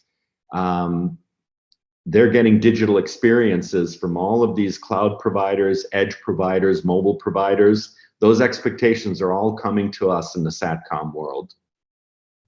So the way that we pull together a lot of the OSS and orchestration, the big driver here is MEF lifecycle orchestration and the TM Forum open APIs. These are really the two major standards beyond 3GPP that are taking care of the management plane and the OSS infrastructure. So, you know, the idea really is we're trying to take our satellite infrastructure and take advantage of the innovations that are happening in 5G. So phased array antennas, MIMO, virtualization of baseband processing and everything up, which means that massive racks and racks of equipment are disappearing. You know, you still have your big antennas to get over your problems of physics, or at least you have expensive antennas with new technology into an RF matrix, and then after that, baseband processing and up is able to be completely cloudified, run on top of farms of FPGAs and GPUs. So this is completely standard technology for not just 5G, but 4G LTE is already, has been in a cloud RAN type of architecture for years already. And what that means is the cost of infrastructure and the quality of performance, the net, the price performance is radically dropping. As the RAN infrastructure gets cloudified and virtualized, it completely changes the price performance perspective on this. And then the other thing, so you can think about satellite taking customers to the cloud. You have remote enterprises, you have cruise ships, you have mines, you have remote factories, and all of these big business operations want to get back to the cloud. But that's really just step one. After the customers finally come to the cloud, the remote enterprises, then what the cloud wants to do is get closer to the customer. And that's where the cloud is being deployed out at the edge. So we flip the story around. We take the customers to the cloud, and then we also bring the cloud out to the edge, because as those remote customer enterprises start growing, if you imagine a mining operation, they're exploring with several trucks and a relatively small crew. They're not going to have an a mobile IT operation on site. They can have some connectivity and get back to the cloud. But as soon as they finally strike gold or oil, and that operation grows tremendously in scale, where you have a full IT operation on site, now you need to have those cloud capabilities deployed out to the edge, and you're going to have more activities on site. So it's not just about the connectivity back to the cloud. It's also about bringing a cloud out to the edge and bringing the capabilities out to the edge. And if you think about that, as soon as you start talking about bringing things out to the edge, now you have the opportunity to think about what's the role of broadcast in distributing capabilities out to the edge. So this is where the combination of MEO, GEO, LEO, and others becomes really important. Taking a closer look at how we do this and getting into some of the details that we did, I'll use a remote enterprise as an example. We tied together the whole service chain from the remote enterprise all the way into the Azure cloud. We tied that together primarily with a set of orchestration systems from Amdocs, and this is really built around ONAP, where we're going all the way from basic BSS capability with order orchestration, service orchestration, network orchestration, and then virtual function orchestration as well. This was kind of the key thing that allowed us to tie everything together. Naturally, there's a lot of controllers under the hood, and I'll get into that, because understanding domain orchestration or domain control, which could take care of your SATCOM domain, but taking care of all the domains across the chain, including what you're doing inside the cloud, because the enterprise destination, that Azure cloud is also a network for us. So we might land at the Azure data center in Dubai and then transport the customer across the Azure cloud and cross-connect back in the US or another location. But the important part, again, with orchestration and then reaching into virtualization, this is where we want to take the satellite radio access network and take as much of that equipment and virtualize it and standardize the management and control all around the 3GPP core. And this is something that Microsoft really drove the virtualization of this, working with satellite modem platform vendors to take their solutions and virtualize them the same way that terrestrial mobile equipment providers have, from baseband processing on up. So this is a very classical pattern here, an architecture pattern where we have a Cloud RAN type of structure. We're putting all of that processing and concentrating it into the cloud. So whatever lands at the gateway, we take that RF, we digitize it, and then backhaul it into the cloud, and then all the baseband processing and everything else happens there. Now, in the longer term, you'll want to be able to do that with an edge capability, and that's definitely what we're going to see as cloud providers build edge infrastructure that can host FPGAs and GPU farms. This is something that we could then, instead of landing directly at the cloud data center, we can put an edge out at the teleport, and the teleport can host this cloud-centric, which would now be edge-centric processing. So we would have everything virtualized in the same way, but it would just be a different physical deployment. And then, we see that all the way out to the satellite remote, we also see a far edge being deployed out there. And this is something that we're working on with Microsoft, where we see Azure Edge Zones being a perfect fit. So if we take a look really at how this comes together, the Mano orchestration and applications are pretty standard. Nothing new here at all. But what's a little bit different is when we start looking at the controllers. The cloud controllers are there for almost all applications, and same for the network. But really what's different is that we need two more types of controllers or domain orchestrators. And we need one controller to take care of the space assets, to take care of the spacecraft and controlling all aspects of the spacecraft. Then we get into the SATCOM controller, which really deals with the SATCOM modem platform. So the gateway infrastructure and the remote modem. So these are typically provided by vendors, and the solutions are definitely going in this direction of building on top of standardized SDN controllers like the Open Daylight controller or the TailF controller and others, and building on top of a lot of capabilities that have come from 3GPP and mobile networks, and virtualization and cloud. So these are really, I would say, the magical pieces that make it different. Also, these two pieces, both the space and SATCOM controller, are two big points of integration. This is where the 3GPP core network or the 5G core network integrates at that point.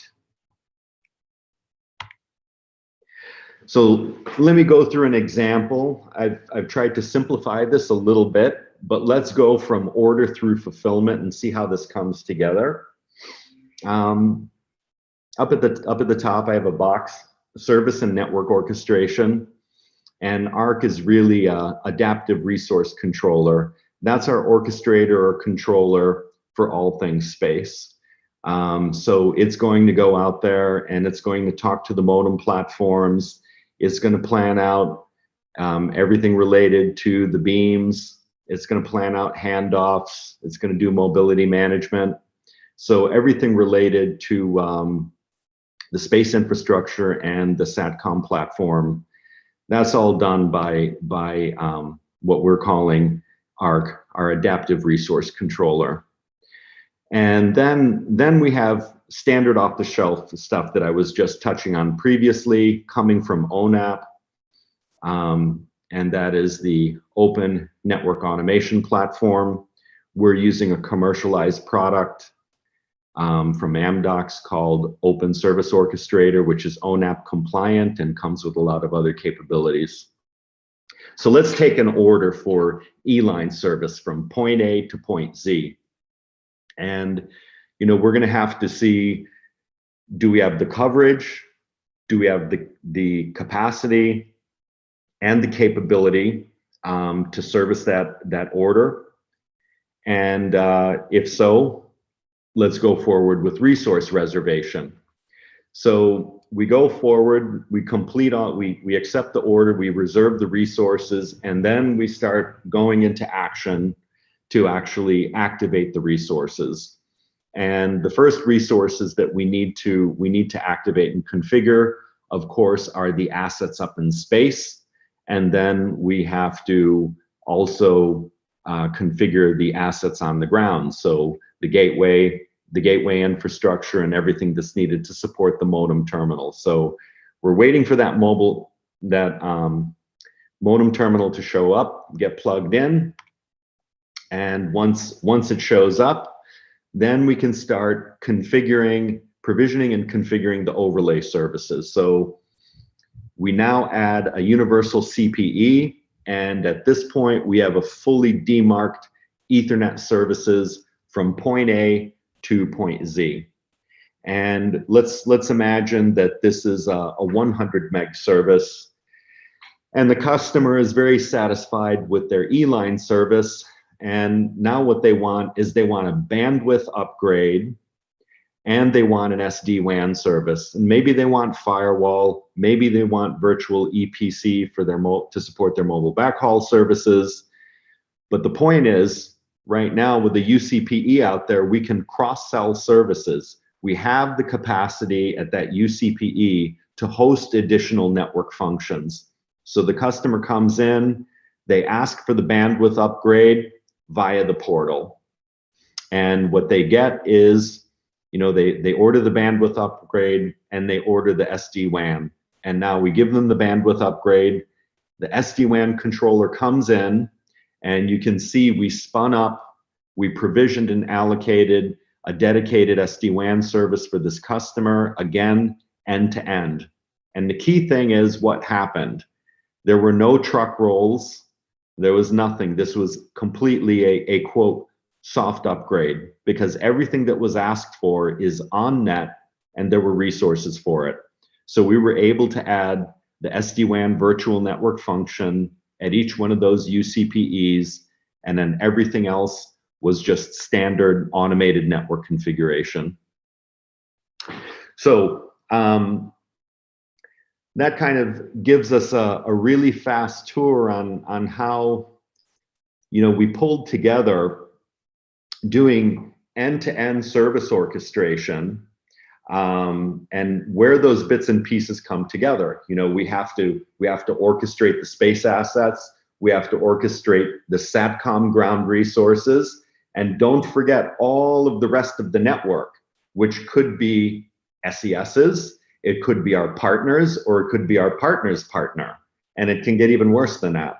Now, if we want to tie it all together and create that end-to-end experience, the one thing I didn't show is, if we're going to execute an order with resources that are off net, it means that we need to integrate our orchestration systems with all of the other partners and supply chain partners in that orchestration system.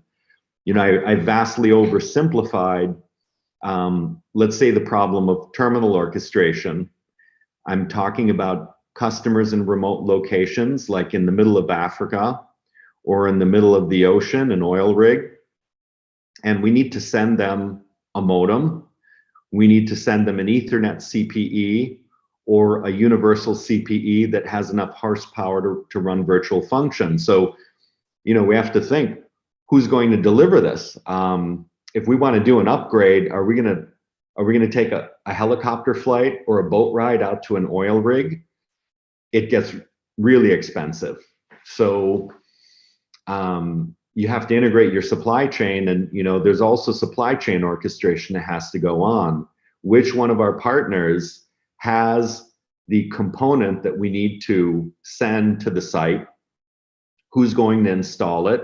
When the installation is going to happen and we get test results, how do we orchestrate the many, many different tests that we have to do, from the modem for the satellite link, to see that the satellite link is stabilized and we have the throughput that we want on the RF, and then the Ethernet, and then making sure that the customer's router that's using the connectivity is not submitting too much traffic.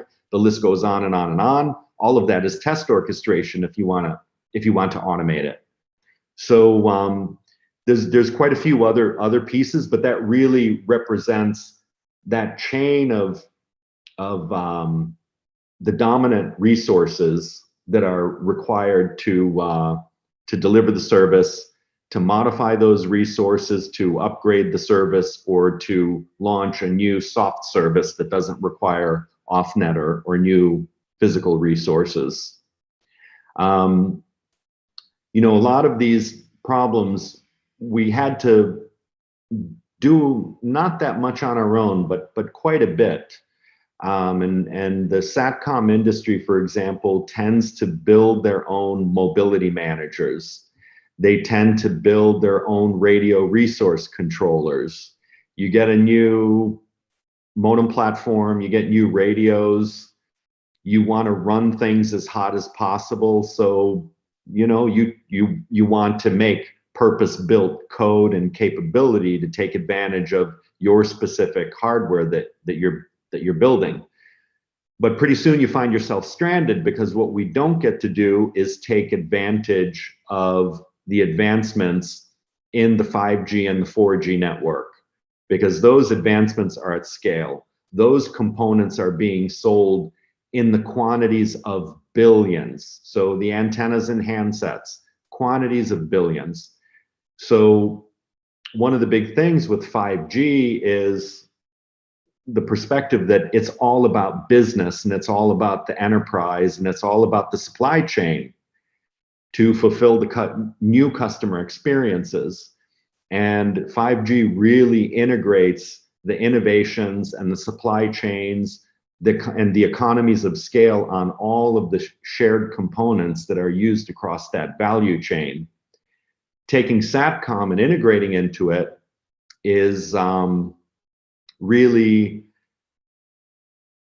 the way for us to get new capabilities at a new price point.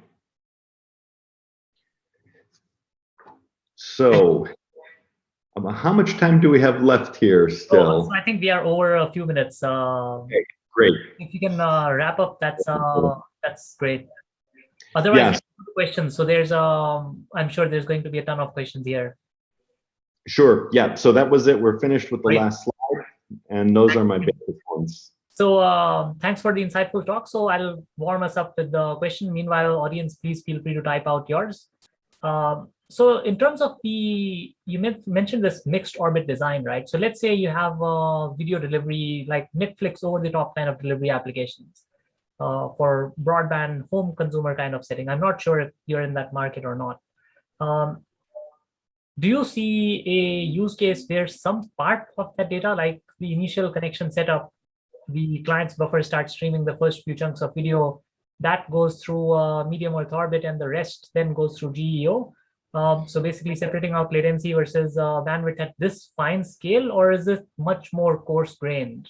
I absolutely agree, and I could fabricate, with, I think if we put the budget aside or some technical limitations, and we go back to the data center in the sky, when we get to a point where capability, compute, and storage are so dense and so low power that we can host them in the sky, then we can load up a caching engine like Quilt that has YouTube plugins, this content provider, a Netflix plugin.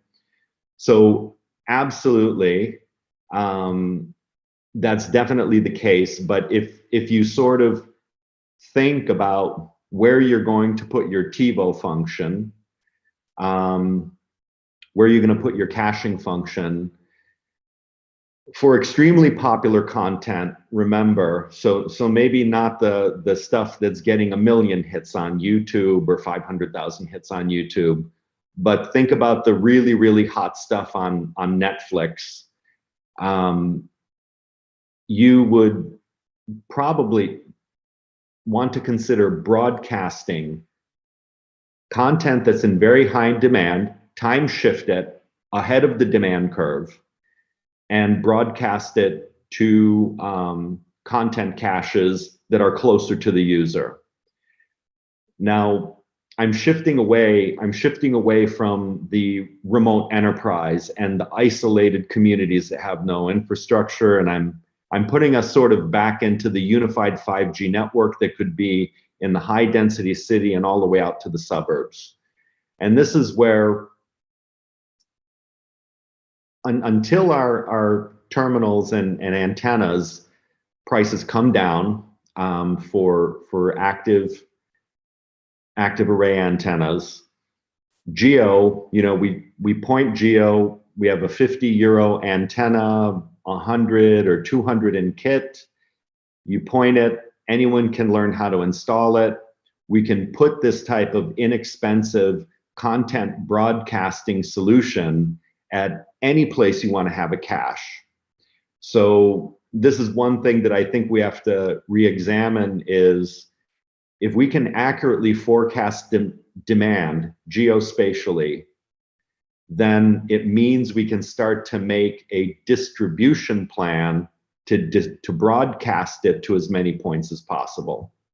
So absolutely, I agree with you. When the cost curve of compute and storage drops through the floor and it's space grade and it's tiny, then certainly we're going to put more up in space. But I honestly believe we're on the verge with EMBB and with MEC that this is a primary application to figure out how to come up with broadcast distribution schedules and broadcast hot content to the locations that it needs to be. All right, thanks for the answer, and thanks for the great talk, Gint. I think we should use our break time of 4 or 5 minutes and then hop on to the next talk. Thanks again, Gint. Great, many thanks for having me. Of course, we are very happy to have you. All right, folks, so we'll start in 3 to 4 minutes with the next talk. Let's take a break for the moment.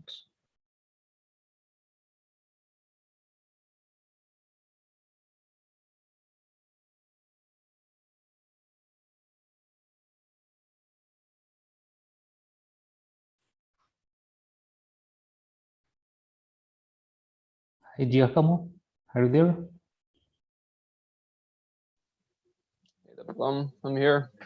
Okay, good. Ready to go.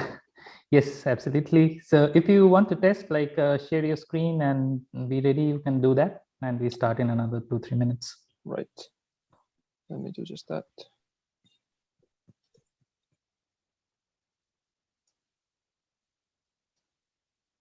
Okay, does it look good?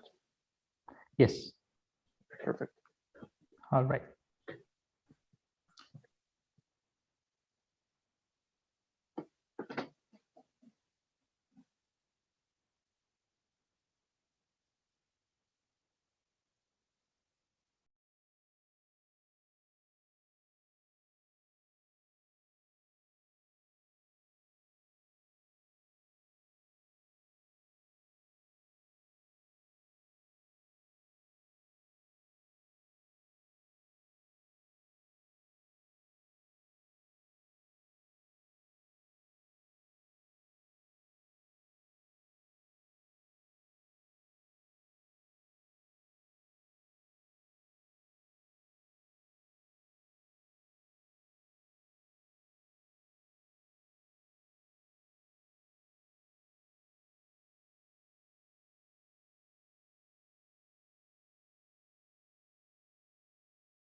Hi, everyone.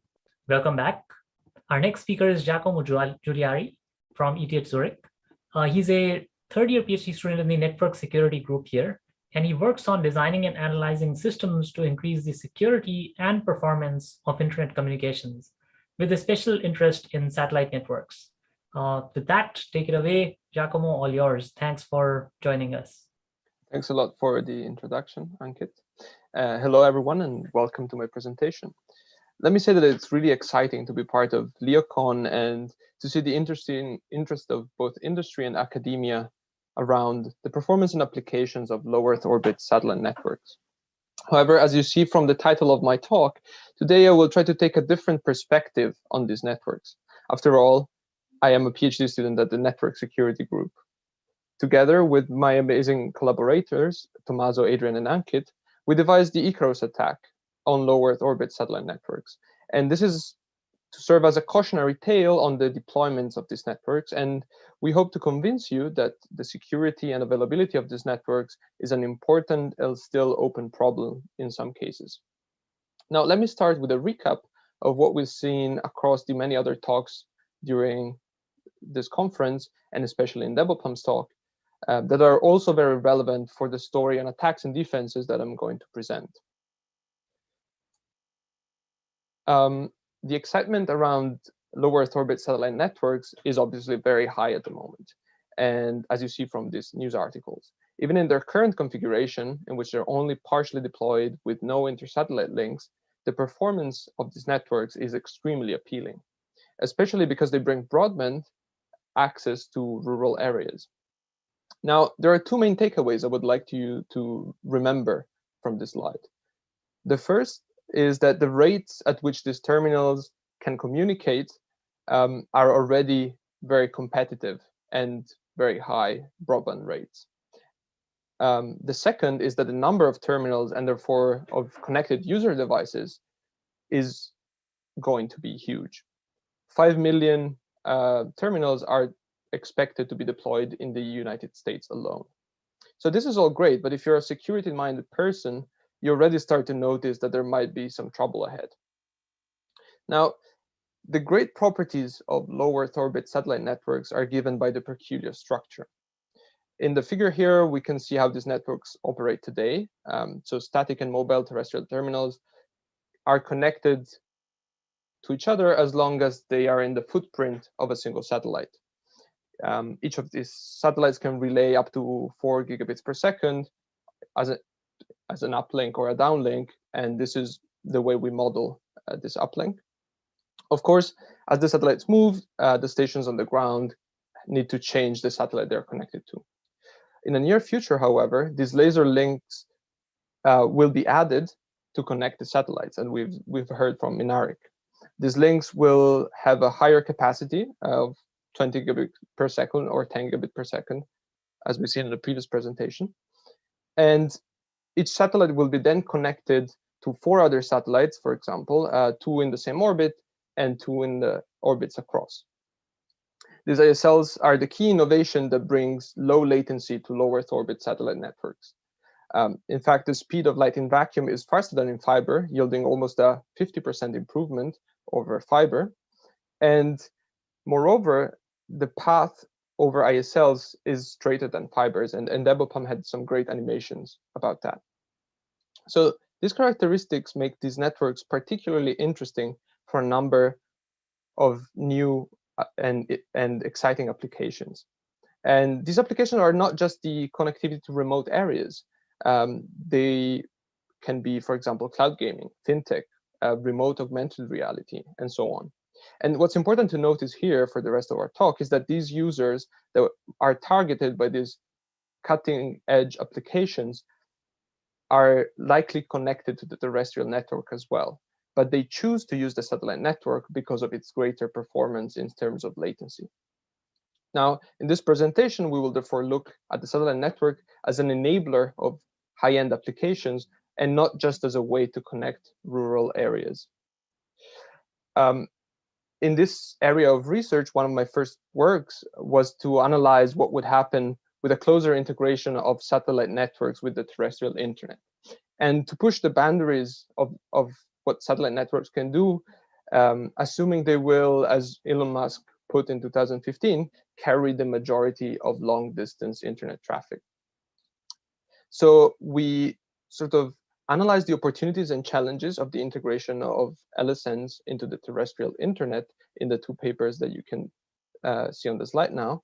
And we found out that a direct integration with the fabric on the internet, which is managed by the Border Gateway Protocol, or BGP, can be problematic for a number of reasons. And therefore, we developed and proposed 2 different architectures to support this integration.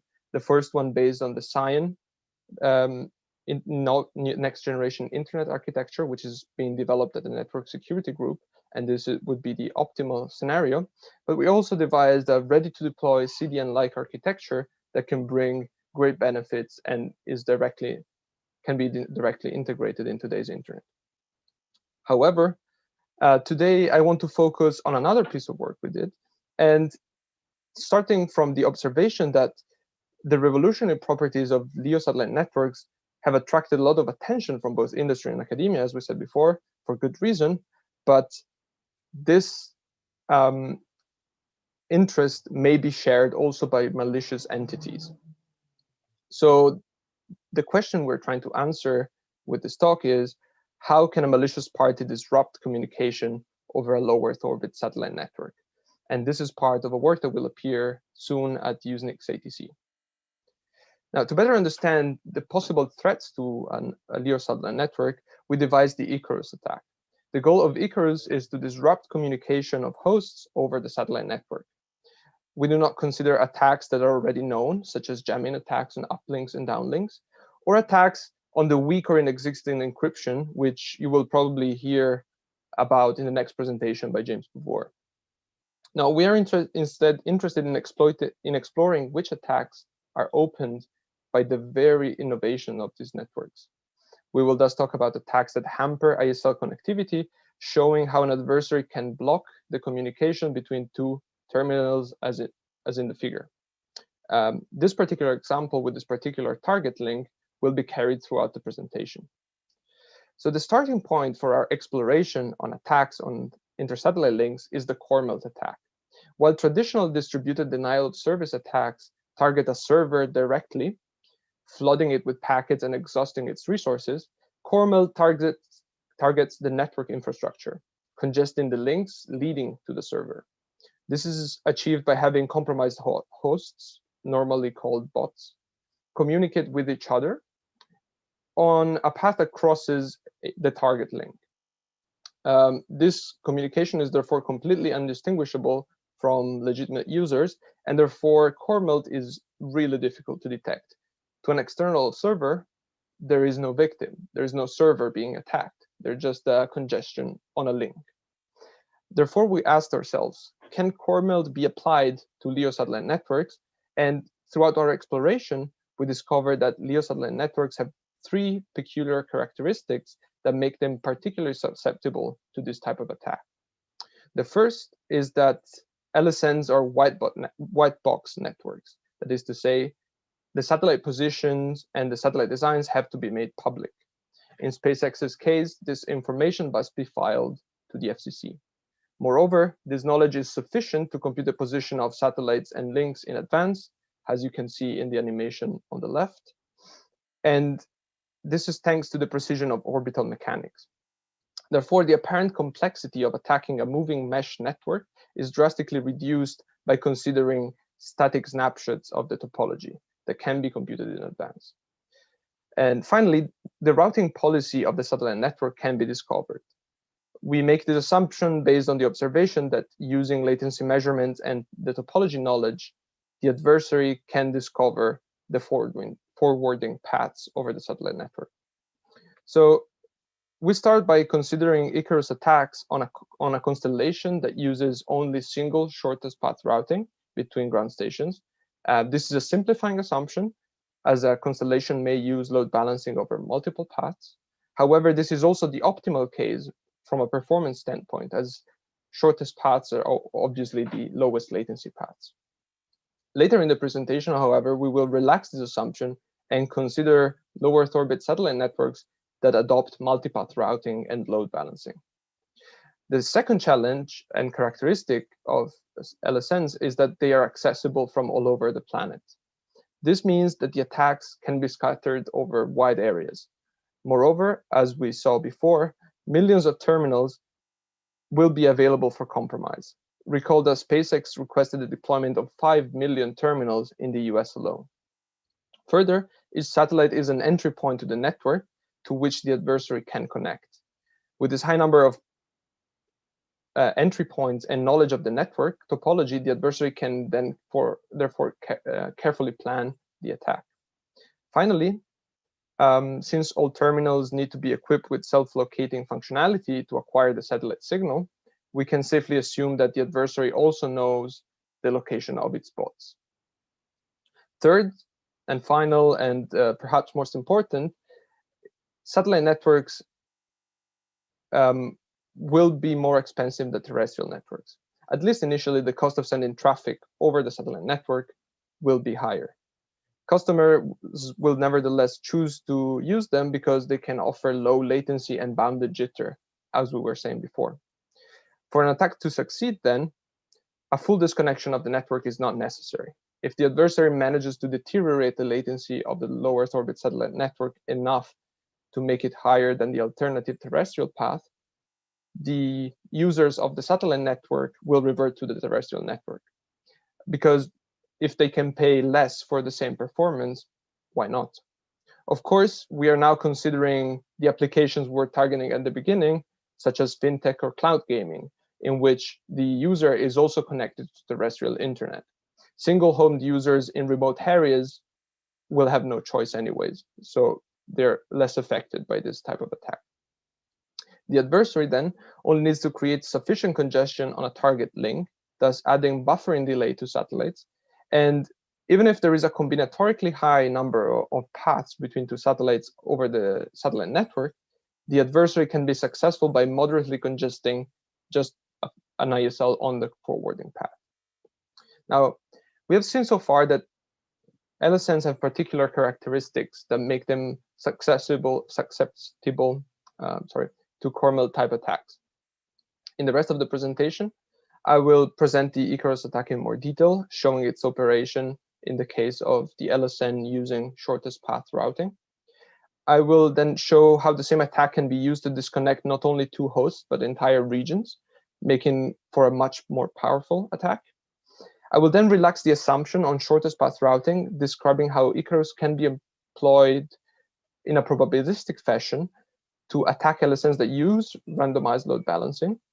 And finally, I will discuss some further complications that arise when considering the dynamics of satellite networks and how adversary can exploit them. Now, in this figure, we show all the locations on Earth that can send flows through the target ISL, which is marked in red. In practice, this means that these sources can select a destination for which the shortest path crosses the target link.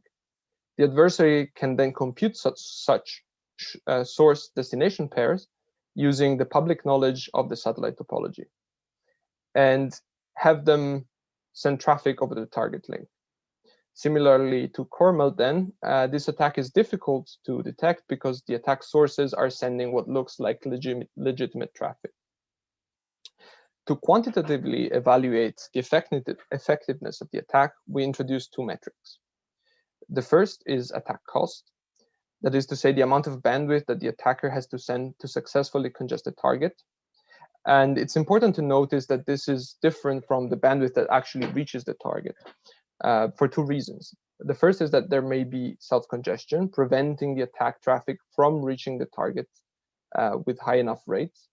And second, there may be unpredictability in the forwarding. For example, if the LSN uses randomized load balancing. But more on these two events I will talk about more about this aspects later. Now, since each compromised terminal has a limited uplink capacity, this cost metric is related to the number of bots the adversary needs to compromise for a successful attack. In our model, each bot is capable of sending at most 40 megabits per second. This is an arbitrary number and a tunable parameter in our simulation, but it's based on the news articles we saw before. And therefore, in ideal conditions, 500 bots are needed to congest an ISL. The detectability metric, on the other hand, measures how much the adversary needs to perturb the uplinks to succeed in the attack.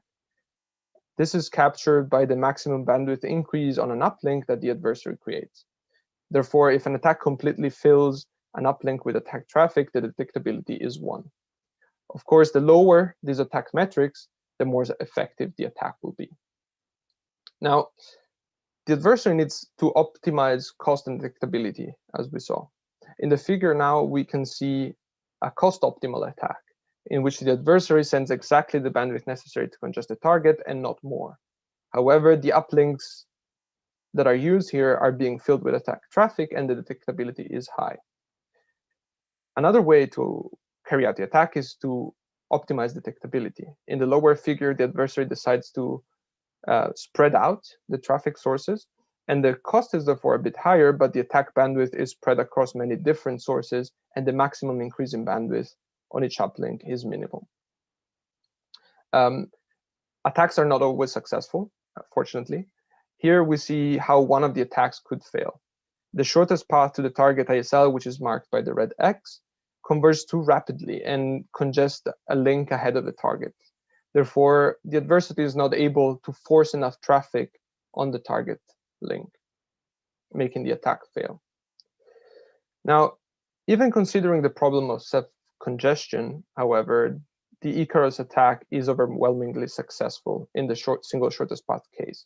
86% of the ISLs can be congested, and moreover, as many paths are composed by multiple intersatellite links, if we require the adversary to congest only one of these links per path between source and destination, we find that Icarus can compromise almost all communications.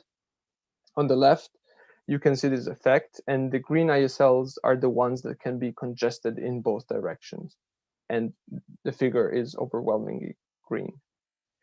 If the attack is successful, moreover, the cost is quite low, and because the adversary is successful in avoiding self-congestion. And finally, we see that the detectability is also quite low.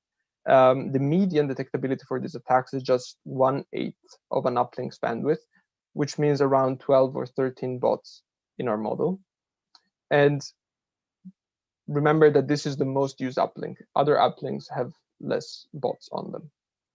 In the paper, we show similar results under different assumptions for the presence of baseline traffic and based on a domestic product or population model. We now move to a more complex scenario. The attacker tries to disconnect large geographical regions completely, as in the figure. 12 shortest paths over satellites connect Northwestern America with Northwestern Australia. However, only 3 links form a bottleneck for these 12 paths. The adversary has therefore to compute a bottleneck over the paths between the 2 regions and run the attack on each link in the bottleneck at the same time. It turns out, however, that computing the optimal set of bottlenecks is an NP-hard problem, as we prove in the paper. However, we devise a heuristic that seems to work well in practice for the attacker. And indeed, the Icarus attack on regions is quite successful. In the figure, we see how the adversary can, for example, congest the 3 bottleneck links from the previous slide. The slightly lower success rate here is due to the increased possibility for self-congestion, but the cost in general is still contained, being the same as the single link attack, just multiplied by the number of bottlenecks in this set, of course. The detectability is also still contained and similar to the single link attacks, as the bots can be spread over a larger area. Now, let's finally look at the most realistic scenario for our Icarus attack. We remove the constraint of a single path forwarding over the satellite network, because after all, multiple paths are available between source and destination terminals over the satellites. We thus assume that for each source and destination pair, there is a load balancing set. That is to say, a set of paths that are candidates for forwarding between source and destination. The figure here shows a load balancing set of 3 paths. One of these 3 paths will be chosen at forwarding time uniformly at random. This spreads traffic over more links, and therefore it better optimizes the utilization of the satellite network. Load balancing across multiple paths also makes the attacks harder for the adversary. In fact, the adversary now cannot know over which of the paths its traffic will go, and therefore it will not know until it starts forwarding the traffic whether it will reach the target link or not. We do, however, assume that the attacker knows how the load balancing sets are constructed, so it knows in advance which paths could be used. If the adversary, for example, instructs the source and bot to send traffic at this moment, and the randomized load balancing selects the wrong path, then the attack traffic will create congestion on some other link and will not contribute to congestion the target, as you see here in the figure. On the other hand, if the desired path is chosen, the attack traffic reaches the target ASL and with it contributes to the congestion of the desired intersatellite link. In expectation, therefore, if all source and destination pairs have 3 paths, for example, from which one is chosen at random, we would expect an increase in attack cost by 3 times with respect to the single shortest path case. Is that really the case? We set out to find out with some experiments. Now, it's important to look at how these load balancing sets are constructed. If the paths in the load balancing set have high diversity, meaning they do not share many links, then the probability of an attack traffic reaching the target is exactly 1 over the number of paths in the load balancing set, as we see in this high diversity case. However, there is also a price to pay in latency for the satellite network. Because of the higher diversity, there are paths that are longer than the optimal shortest path. And in this case, for example, the low Earth orbit satellite network can incur in almost a 200% increase in latency over the single shortest path. If instead the load balancing set is chosen to be more latency optimal, that is to say closer to the shortest path, then links overlap, and this reduces the unpredictability for the adversary and therefore makes the attacks easier. However, the latency penalty is indeed lower. The question is therefore, is this load balancing worth it? Does the price the LSN pays in latency actually help in preventing the attacks? And do we see this increasing cost that is proportional to the number of paths in the load balancing set? For example, in this case of 5 times. To investigate this question, we create 4 different load balancing strategies over the satellite network. That is to say, ways in which the load balancing sets are constructed. And for each of these strategies, we have the load balancing sets with maximum 5 paths per source and destination. We then test our probabilistic attack method on each of them and evaluate the trade-off between attack cost and latency increase. In this figure, we see the probabilistic attack in operation. And since longer paths can be used in the load balancing set, the adversary needs to recruit bots from basically all over the world to obtain a successful attack. On the lower right, you can also see the cost and detectability of the attack. And while the cost did increase with respect to the single path, and it's now 3.5 times as high, the detectability is also really low, as the sources can be spread across the globe. In the paper, you can find more details about how this attack is constructed and details on the probabilistic algorithm that is used to construct the load balancing sets. Now, even with this increased unpredictability and the use of multiple paths, the attack is still successful. With all 4 our load balancing schemes, the attacker can congest more than 90% of the intersatellite links and disrupt communication across all paths. However, there is a cost detectability trade-off for the attacker as well. And this is really important to notice. If the attacker decides to perform a cost optimization, as we see here in the figure, the marginal increase in median cost is really minimal. Just 1.5 times the attack on a single shortest path LSN, and very far away from the 5 times we would like to see. However, in this case, the detectability is really terrible, and the adversary needs to fully congest more than one uplink to achieve this attack. On the other hand, if the adversary decides to optimize for detectability, the median cost raises quite dramatically, as we see in the figure, almost 4 times the cost of attacks on the single path satellite network. However, the detectability is then really low, and it becomes basically the same as the detectability of a single path attack. So even in this more realistic case, we'll reach a bittersweet conclusion. For a price in latency, we can force the adversary to make a choice between optimizing cost or optimizing detectability, but not both, as it could do, again, in the shortest path scenario. The adversary is then forced to find a balance between the cost and detectability.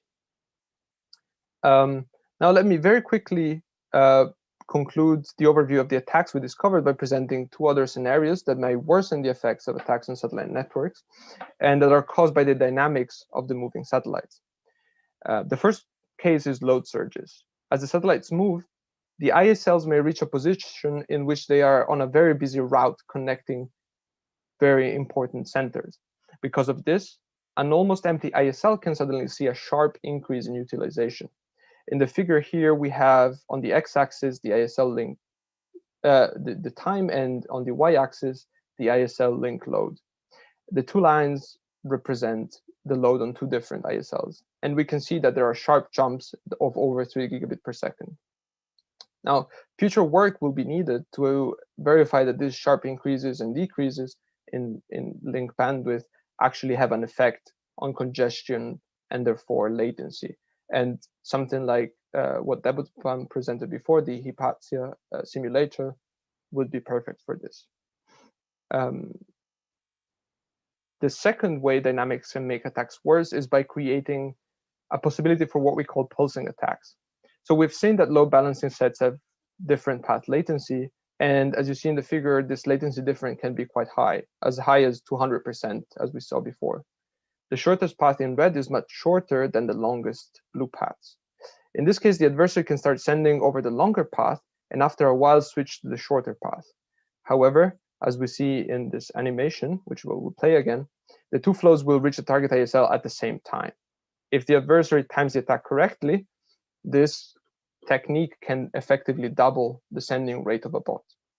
However, our experiments show that these attacks are quite rare and quite difficult to time for the attack.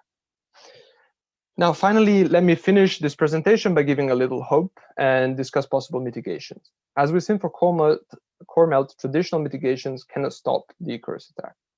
Attack flows and legitimate flows cannot be distinguished, and therefore any filtering, traceback systems don't apply here. Moreover, the routing strategies, rerouting strategies or black holing that are common in terrestrial networks cannot be used on an LSN because they introduce a much too high latency price. However, there is space for defenses that are specifically designed for satellite networks. As we've demonstrated with our probabilistic attack, using load balancing sets introduces a trade-off for the adversary. In this paper, we do not explicitly look for the load balancing design that is optimal for the defense of low Earth orbit satellite networks, but we do trust that future research in this direction will bring interesting results. Also, as we've seen in Debopam's presentation, topology design is also crucial for performance in satellite networks and could play a role in defenses as well. A final way of making attacks infeasible that we outlined in our paper is to use differential pricing and to basically make low latency links more expensive in order to create an uneven cost for the attacker. However, we argue that this is not as straightforward as it may seem, because longer paths use more resources as they need to take more hops over a satellite network. And therefore, a smart attacker could use this fact in their favor. Now, in conclusion, we've seen that the great properties that make low Earth orbit satellite networks so appealing also create threats to their availability. And the different characteristics that satellite networks have from terrestrial networks may create advantages and disadvantages for their defense. Now, to better study this problem, we have devised the Icarus attack, and we show that this attack is quite powerful with quite high success rates and low detectability. It also can use the characteristic of satellite networks to achieve these goals. We later showed that defenses are not trivial because attack flows are indistinguishable from legitimate flows, and that there's definitely a lot of future work possible in this area, both in the attacks and defenses, in exploring how network dynamics can exacerbate attacks and in how to design resilient topology and resilient routing to defend against similar attacks. And finally, I want to point out that all the experiments and simulations we did and we ran in this paper were carried out on a simulator we built that is open source, and we hope it could help future research in this area and design new defenses for satellite networks. And with this, I end the presentation. Thank you very much for your attention, and I'm very looking forward to your questions. Thanks a lot for the great talk, Giacomo. Questions from the audience, please feel free to type into the chat, into the Q&A interface. Meanwhile, just to warm things up, so Giacomo, what's your sense of how this would affect systems like OneWebs that don't use inter-satellite links? Right. So if we completely remove long-range communications, then these attacks would very much look like jamming, and they're not really interesting. But on the other hand, if we look at what Debopam presented, for example, at systems that do not have inter-satellite links, but have a capability of relaying the signal from ground station to ground station, up and down from space to cover longer distances, then this attack becomes a problem again. And actually, it becomes an even bigger problem, since the up and down links are more constrained than inter-satellite links. It will be easier to congest them with traffic, with sending long-range traffic from an attacker. So yeah, this is a very interesting problem we've not studied in detail in a paper, but it's definitely a concern. All right, thanks, Giacomo. Any other questions?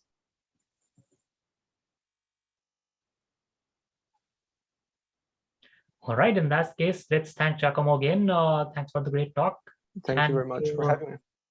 We'll see you all in a little bit. Let me quickly check when the next talk is scheduled. Right, that will be James Pavur at the hour or half hour, depending on your time zone.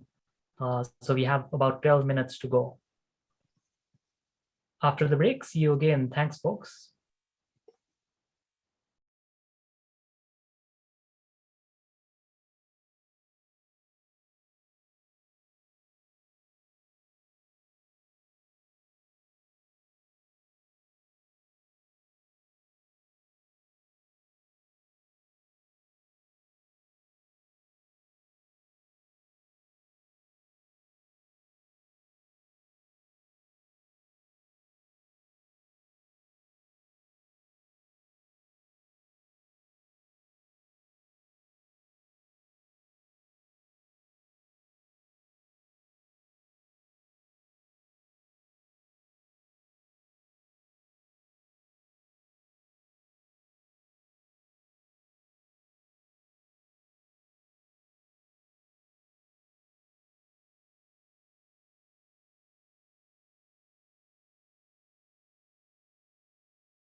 Hi, James.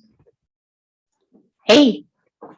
Yes, so we can already try to share your screen and Great. See if the slides work. All good? Yes, all good. Perfect. Thanks. Awesome. So we start in another 2 minutes. Sounds good. Thanks.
Hi, everyone. Welcome back after the break. Our final speaker is going to be James Pavoor. James is a DPhil student. That's a PhD everywhere else. Oxford needs to get with the program. A DPhil student and a Rhodes Scholar at Oxford's Department of Computer Science. His research focuses on satellite cybersecurity and ways to improve and secure modern space missions from emerging threats. Prior to attending Oxford, he studied science, technology, and international affairs at Georgetown University's School of Foreign Service. In his free time, James is an avid competitive hacker participating in hackathons and capture the flag competitions. All right, James, thanks for joining us, and please take it away. Thank you. Yes. So yeah, I'm a PhD student at Oxford University where I research satellite cybersecurity. And today I'm really excited to talk about some research that I've been doing on the security of geostationary broadband systems, and then try to extrapolate some general lessons for thinking about cybersecurity as it applies to LEO systems, and in particular, LEO broadband services. So my PhD research has been all about kind of a fundamental question, which is what is special about space cybersecurity? What aspects of space systems require particular attention that kind of our generic approaches to securing IT infrastructure may not be able to completely encapsulate? And how do we identify those potential weak points and figure out how to mitigate those problems? And I've kind of put together a fairly simple process that I use when I'm thinking about these topics that I'm calling the RCMA method. And it consists of kind of 4 steps. The first step is to recognize that the space domain has these unique physical aspects that dictate how we design space technology. Satellites are very far away. They're an incredibly hostile environment. And so we adapt the technological approaches we use to build systems on the ground to this environment with various different implementations. And then the next step is really to understand how those adaptations to the environment might interact with our best practices and understanding of what it means to have a secure system. A great example of this is if you think about something like cryptography in space.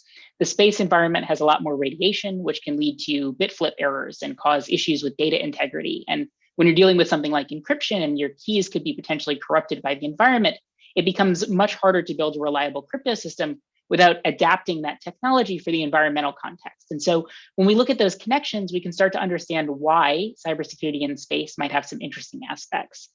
And then the next step is to understand whether or not that matters. It's all well and good to talk about theoretical cybersecurity problems and weaknesses, but we really need to understand what motivations there would be for attackers in harming these systems and for the people who spend money building these systems to invest in security.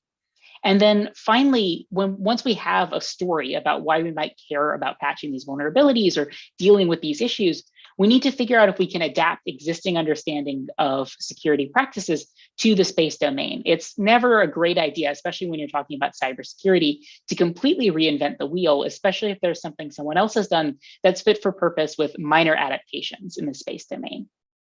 So this is all kind of very high level, but I want to delve into some actual research that I've been doing on geostationary broadband and kind of walk through these 4 steps and get us thinking about what it means to study and try to understand cybersecurity in space systems.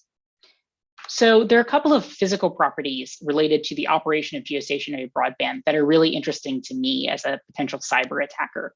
The first of these is the massive signal footprints that you get from geostationary satellites. Because the satellites are so far away, they can send radio signals that encompass not just countries, but entire continents. And that's really unusual in the world of network communications and wireless communications. Even when we're talking about something like a cell tower or a Wi-Fi hotspot, we're on the scale of thousands of meters to miles, maybe, but definitely not on the scale of continents. And so that becomes really interesting when we think about the security properties of these radio signals. Additionally, geostationary satellites are really far away. The speed of light isn't as fast as we would like it to be. And so these networks suffer from high latency. And I'll delve into a little bit about why this is interesting for security stuff a bit later, but just kind of keep that in the back of your mind right now, that the latency of these networks has led to a lot of adaptations in how they have to operate. And then finally, the radio spectrum that you're dealing with when you're sending signals across an entire continent is even more constrained than radio in general for all kinds of reasons. If you're broadcasting over that wide of an area, there's a relatively small chunk of spectrum that you can use for those broadcasts. And this is really interesting for me because I started to notice that, for example, a lot of satellite internet services share radio spectrum with satellite television broadcast services or satellite radio services. And some of this is for commercial reasons related to the platform design, but it's also really interesting to see this kind of reuse of spectrum allocation for security systems with vastly different properties. And even more interestingly, a lot of the underlying protocols, such as the DVB-S or digital video broadcasting for satellite standard, are used across these very, very different security context, right? Because there's a huge difference between like a television channel and an internet service in terms of the kind of security you would expect. So I wanted to set up some experiments to see if there was any interesting security weaknesses that came out of these properties. And so we purchased some inexpensive home television equipment, a flat panel satellite dish, and a PCIe tuner card so we could interpret the signals coming off that dish on our computer. In total, this is about $300 of easily purchased equipment online. And we just pointed that satellite dish at a bunch of different satellites. They had a signal footprint that looked like this. It was about 18 satellites in geostationary orbit.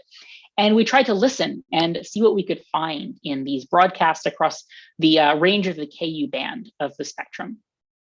And there were a couple of challenges in actually understanding what was inside these signals. So one of the biggest problems that we ran into was that we were using really, really cheap equipment compared to some of the legitimate customers of these networks. So especially when we're talking about customers of VSAT or very small aperture terminal services. So think like maritime and aviation customers who invest tens or hundreds of thousands of dollars in their equipment.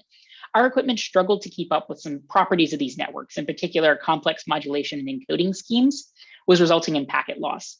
On top of that, a lot of the protocols that were being used, especially in these enterprise networks, followed open standards, like a standard called generic stream encapsulation or GSE, but included weird modifications to those standards by the specific ISP or whoever was building the modems that were operating in these networks. And that was making it really hard for us to reliably understand the data that was hitting our dish, even though we were fairly certain it had something interesting inside it. So we took a step back and we said, you know, we aren't trying to build a satellite modem here. We actually don't need to parse the standard perfectly or implement it 100%. Perhaps if we cheat a little and look for low-hanging fruit, we might be able to find something. And so we built an open source tool. You can actually check it out on GitHub called GSE Extract. And it's all about kind of cheating at this signal parsing so that you can deal with corrupted recordings of these feeds using the GSE protocol. And the basic idea here is to look for places where you'd expect IP packets to begin and end and kind of piece together fragments as best as you can, while ignoring a lot of the like really complicated edge cases when you're dealing with error recovery and stuff in these networks. And this worked surprisingly well. Despite our heavily corrupted feeds, we were able to recover between 50 and 70% of the packets that we were expecting to see in these networks. And this image on the right is kind of an example of how that manifests in practice. So this is a JPEG image that we intercepted from an engineer aboard a maritime vessel who was communicating with his colleagues about a maintenance issue. And you can see that our tool was able to kind of recover the first chunk of that payload. But eventually we lost the packet and we were no longer able to decompress the rest of the file. So the question here is what's in that first chunk? What's in the stuff that we can find? And is it interesting from a security perspective? And to cut a long story very short, it is very interesting from a security perspective. We saw sensitive information belonging to some of the world's largest companies, so 9 members of the Fortune Global 500. We saw traffic belonging to passengers on 6 of the 10 largest airlines in the world. We saw traffic belonging to companies who together are responsible for more than 40% of the world's cargo shipping capacity. We saw traffic from government agencies that were using these services. A lot of the services kind of have a dual use customer base, so they'll serve both commercial and government clients. And this ranged from the Air Force jet of a North African nation to the postal service of an Eastern European country. So a wide range of applications in that context, as well as regular data from people like you or me who might be browsing Wi-Fi while we're in a remote location or on a cruise and not even realize that the next hop of that network is a satellite feed. And across all of these contexts, people were sending unencrypted information in clear text over these satellite links. And this raised serious concerns for privacy. We saw things like email communications. This is a screenshot here of the Microsoft account password email, reset email that was sent to the captain of a Greek billionaire's super yacht when he forgot his login information. That this information was also available to us hundreds of miles away is, I think, pretty intuitively concerning. We also saw personal information related to the operation of ships. So when cargo vessels pull into ports, they often have to communicate immigration information to port authorities.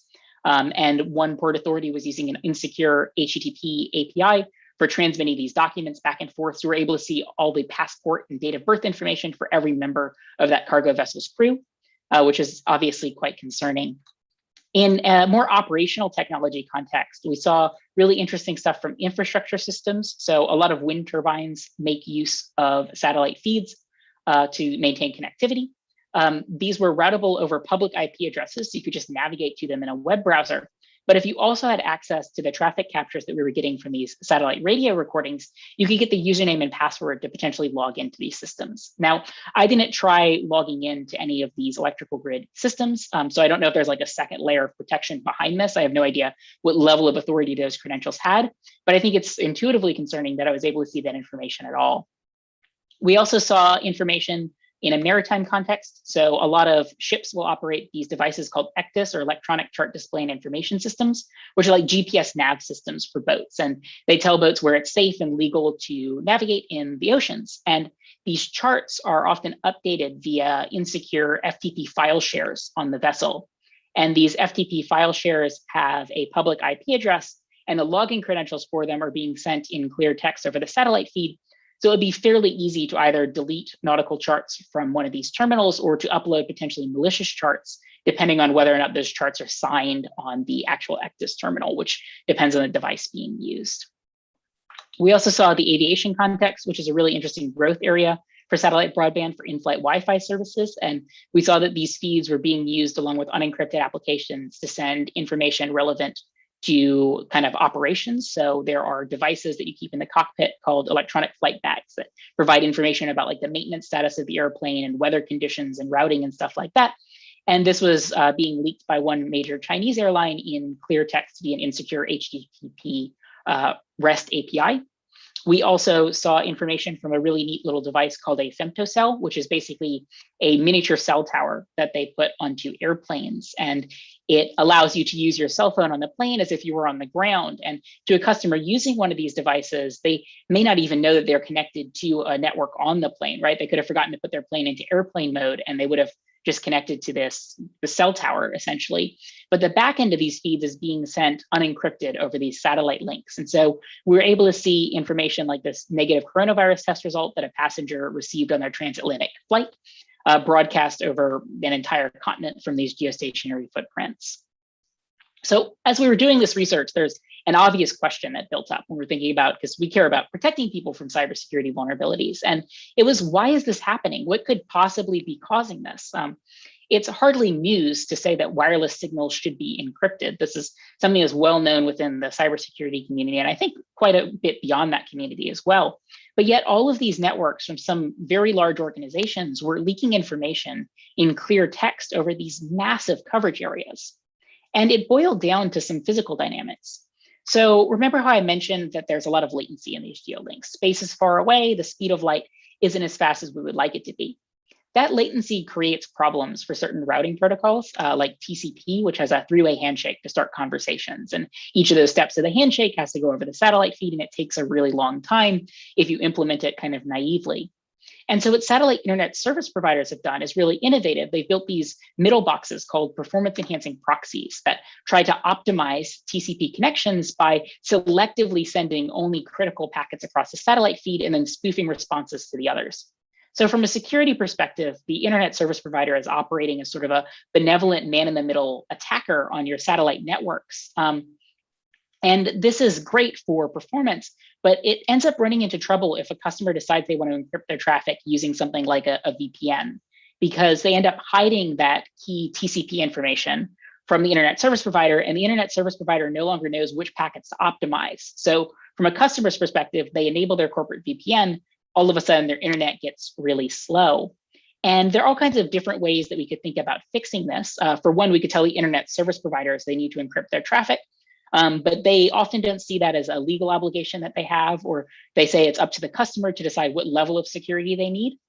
So what I've been working on is thinking about ways that we can do this differently. So I have an academic paper I published a little while ago, as well as an open source tool you can check out called QPEP. And it looks at a way that we can combine kind of an individual, like company level or actually individual end user level VPN product with a performance enhancing proxy. And we use a protocol called QUIC, which is an encrypted alternative to TCP to protect traffic over the satellite link.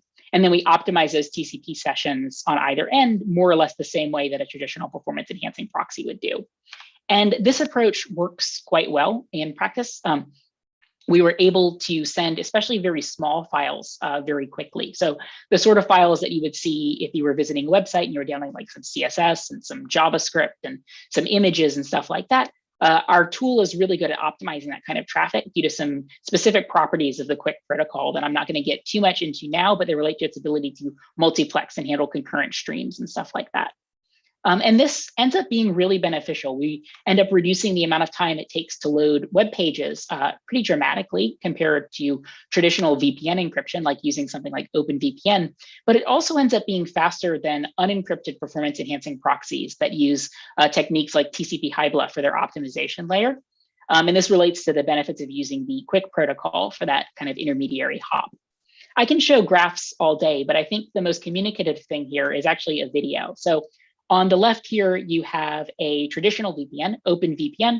On the right, you have QPEP operating over the same simulated satellite link. And you can see a pretty dramatic difference in the customer experience between using the two tools.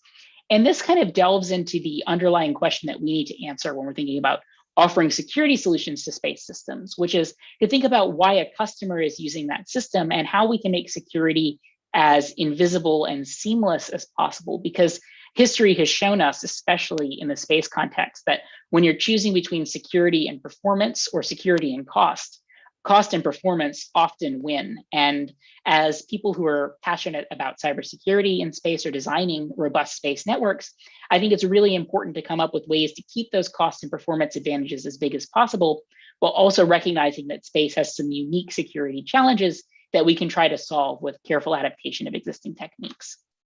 So to kind of pull things together from this case study, we first identified that there were these interesting physical aspects of geostationary broadband that changed the way that we build these networks to deal with the physical realities of space communications. And then we kind of connected those adaptations, in particular, the use of performance enhancing proxies to respond to high latency, to security implications, breaking the functionality of traditional VPN encryption. We showed that the result of that was a world where the industry has shied away from using encryption best practices in favor of performance. And as a result, we're leaking deeply sensitive information on continent scale footprints. And we showed that actually it doesn't take that much work or insight to adapt existing knowledge on VPN and performance enhancing proxy designs to meet the specific physical demands of space systems.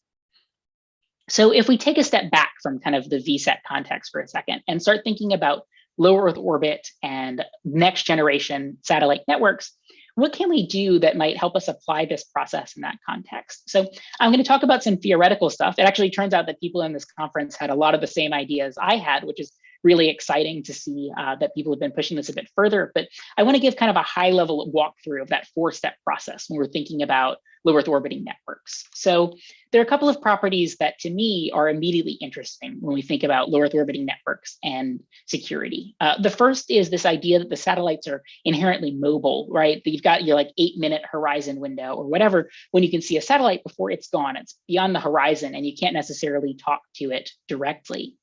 Additionally, there's this use of inter-satellite links. Devices in these networks can't just have that bent pipe customer satellite ground station kind of network. They often have to pass between many different devices in these meshes across the sky. And finally, it's inherently obvious in the name LEO, but I think it's worth pointing out here that the altitudes of these devices are dramatically lower than geostationary satellites. We're talking about a couple hundred kilometers as opposed to tens of thousands.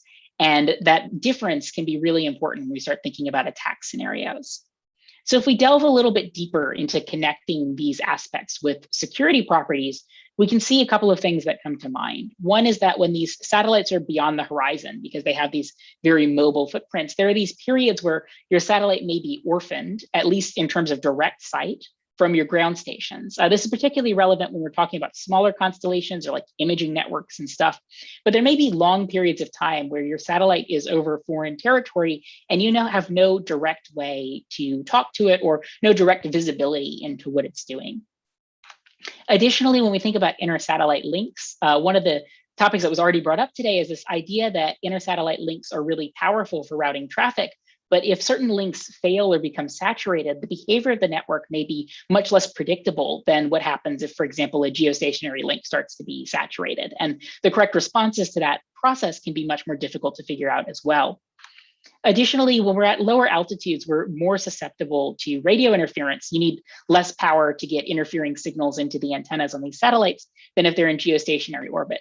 People have engaged in jamming and interference attacks against geostationary satellites for decades, but it's been relatively rare and required quite a lot of investment. And one question is, as we get into low Earth orbit, are they going to be more susceptible to radio jamming because of their proximity, or are they going to be less susceptible to radio jamming because of their mobility or their use of alternative communication mechanisms like light-based communications or laser communications? So if we move on to the next step and think about what these 3 potential areas of security weakness mean in the context of actual attacker motivations and operations, we can start to see why someone might care about thinking about solutions to these. So during those periods where a satellite is not visible, these are potentially opportune times for attackers to target these devices. When a satellite owner doesn't have direct visibility into the behavior or operation of their satellite, you might be able to engage in malicious behavior that could be as far as attempting to hijack or undermine the operation of a device, but it could also be more covert operations, say adding an additional transaction of information or something that you wipe from whatever telemetry logging happens on the device. And so thinking about the fact that these devices for long periods of time are kind of in untrusted regions geographically may end up changing the abilities of attackers from those who are operating within, say, the same jurisdiction as you, or where you can constantly watch your satellite for anomalies. When we talk about link saturation and the ability to potentially overwhelm keystone links, depending on the design of a mesh network, there may be particular links in those LEO constellations that if they break or are degraded, the performance of the overall network can be degraded as well. And I think a lot of that depends on the routing protocols being used and the way that you kind of hop between orbital planes or between ground stations. But it's potentially possible that if an attacker were to destroy a link, either by overwhelming it with traffic in a denial of service attack, or even more directly through the use of something like an anti-satellite weapon targeting a couple of key satellites in a constellation, it might have devastating consequences for the performance of the network as a whole. Finally, when we think about radio interference attacks, there's been a debate since essentially the Cold War over the right of sovereign states to engage in radio interference operations from space originating signals. The Soviet Union and the United States had a pretty heavy dispute about this, I think in the 1970s, 1960s, talking specifically about the broadcast of television signals into Soviet territory and whether or not the Soviet Union had the right to jam signals being emitted from these satellites. And this debate has not been resolved. There are definitely countries and actors who may wish to disable the functionality of a constellation over a specific area or region and might use radio interference as one of many mechanisms to achieve that if legal mechanisms aren't sufficient for them. So how can we try to mitigate against these? How can we try to make the exploitation of these kinds of weak points more difficult?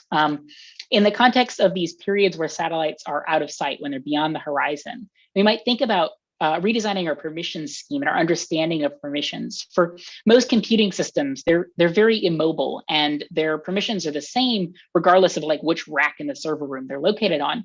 But when we're talking about satellites, it might be worth changing what a satellite is allowed to do to be contingent on its geographical location or its access to particular ground stations or particular sites on the Earth. So for example, you might not want your satellite to be able to flash a new operating system or update to its firmware when it's not over your main headquarter office. And that could be an easy way to increase the threshold and difficulty for attacks that compromise the functionality of the satellite remotely.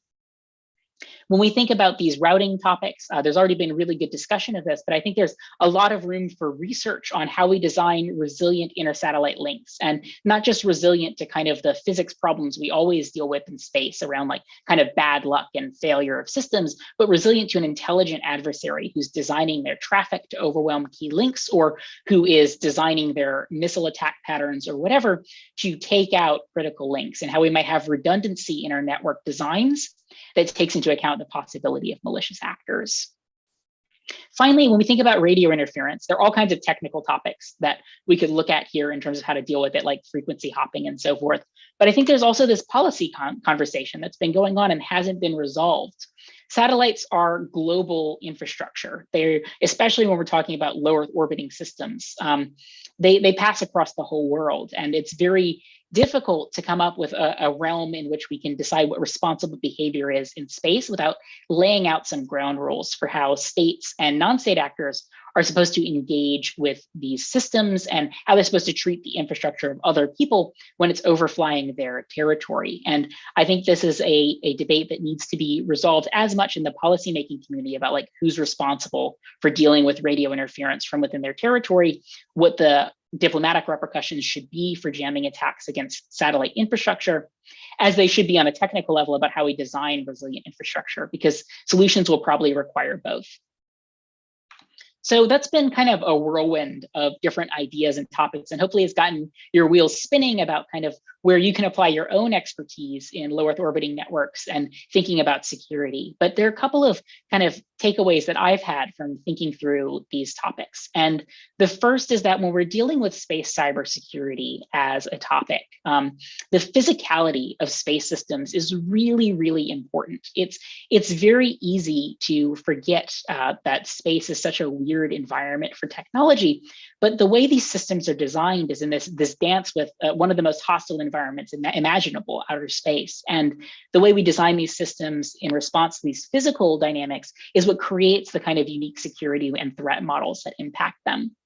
And kind of building on that, I've noticed there's a lot of value in interdisciplinary thought. If I approach a lot of this stuff from a conventional computer science cybersecurity angle, I may miss the forest for the trees. I may say it's very obvious that wireless signals should be encrypted. Encrypt your wireless signals. Here's a one-page paper scolding the industry, and I'm done.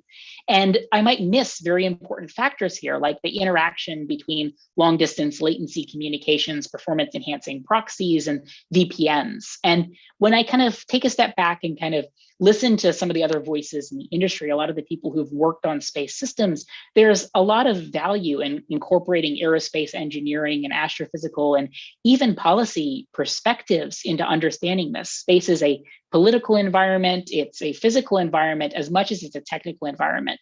And when we move into new space and more technically sophisticated satellites, it may be tempting to just treat them like computers that happen to be on a different network. But I think it's important to keep in mind that space is a discipline that draws on a lot of other topics. Finally, I've seen a lot of value in adaptability, kind of building on that idea that there's this interdisciplinary community. It's very rare that you need to reinvent the wheel to secure something like a space system. We've done a great job thinking about cybersecurity and system resilience and design on the ground. And I think they're just minor tweaks that need to be made to really ensure that space systems are also robust against cyber attacks. Thank you so much for listening to this presentation. If you have any questions, you can of course ask them now, but also you can email me anytime. I'd be really excited to hear your ideas on what it means to secure LEO broadband and how we can answer those questions effectively. Thanks. Thanks a lot, James. Very cool talk. So several questions from the audience, unsurprisingly. So one is from Simon Linen here at Switch. Which quick implementation do you use? So just to give some of our space sector friends some context, Quick is one of the new transport protocols that's being implemented on the web.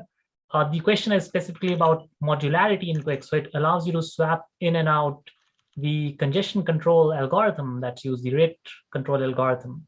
So the question from Simon is, what version are you using the congestion control algorithm? Is it cubic, BBR version 1, 2, something else, satellite specific, etc.? For example, it's cubic. Yeah. Great.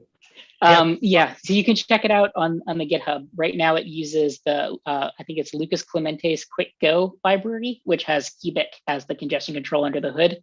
That's actually a source of some problems. One thing I didn't mention here is that QPEP really struggles with packet loss relative to something like TCP Hybla.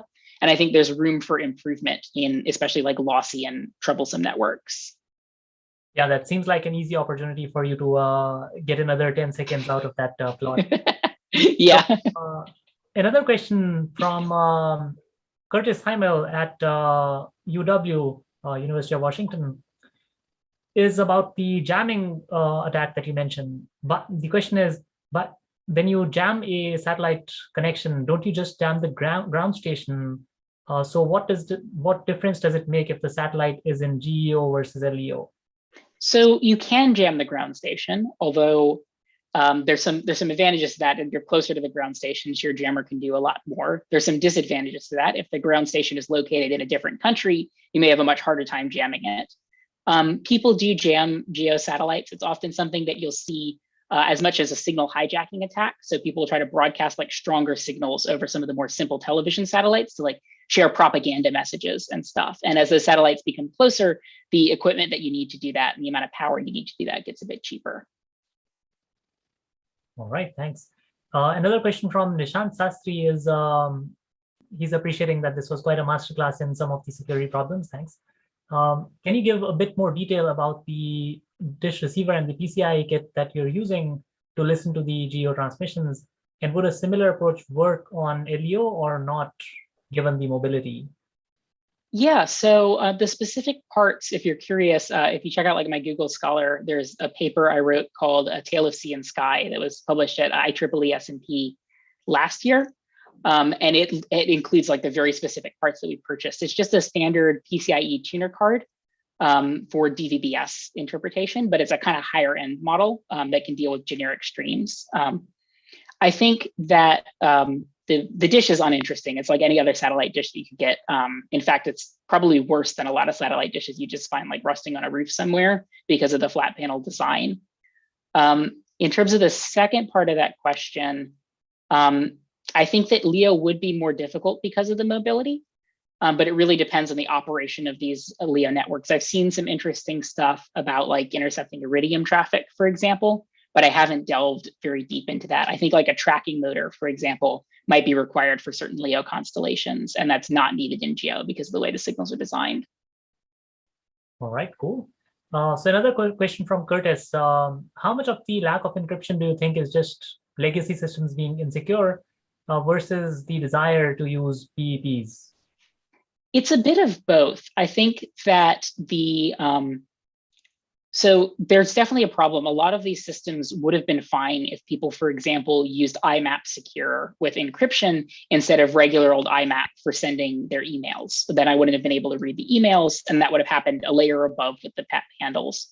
I think that the lack of VPN usage, though, is a direct response to perhaps. I've spoken with people in the space industry when we're doing like responsible disclosure, and they would often talk about having tried a VPN or tried a corporate VPN and ending up having to disable it for certain systems and accept the risk under the assumption that that risk was much lower because it'd be like expensive to eavesdrop on the signals. And so I think it's really a mix. I think that modern tools will probably use encryption at the application layer and be less susceptible to these attacks. But a catch-all solution like a VPN is still likely the best way to ensure that these networks are encrypted because people just aren't updating their infrastructure fast enough. All right, great. Since there are no further questions, I think we'll thank James here. Thanks for the very exciting talk and for the insightful answers. So with that, we are at the close of our program. So we've had 2 great days of very engaging, fantastic talks by both industry folks as well as academics. And I hope everyone got something out of this. If you have any feedback, please feel free to email me or BOPM. We've been very happy to have you with us through these 2 days. With that, thanks for joining us, and that will be all. Thanks, everyone. Bye.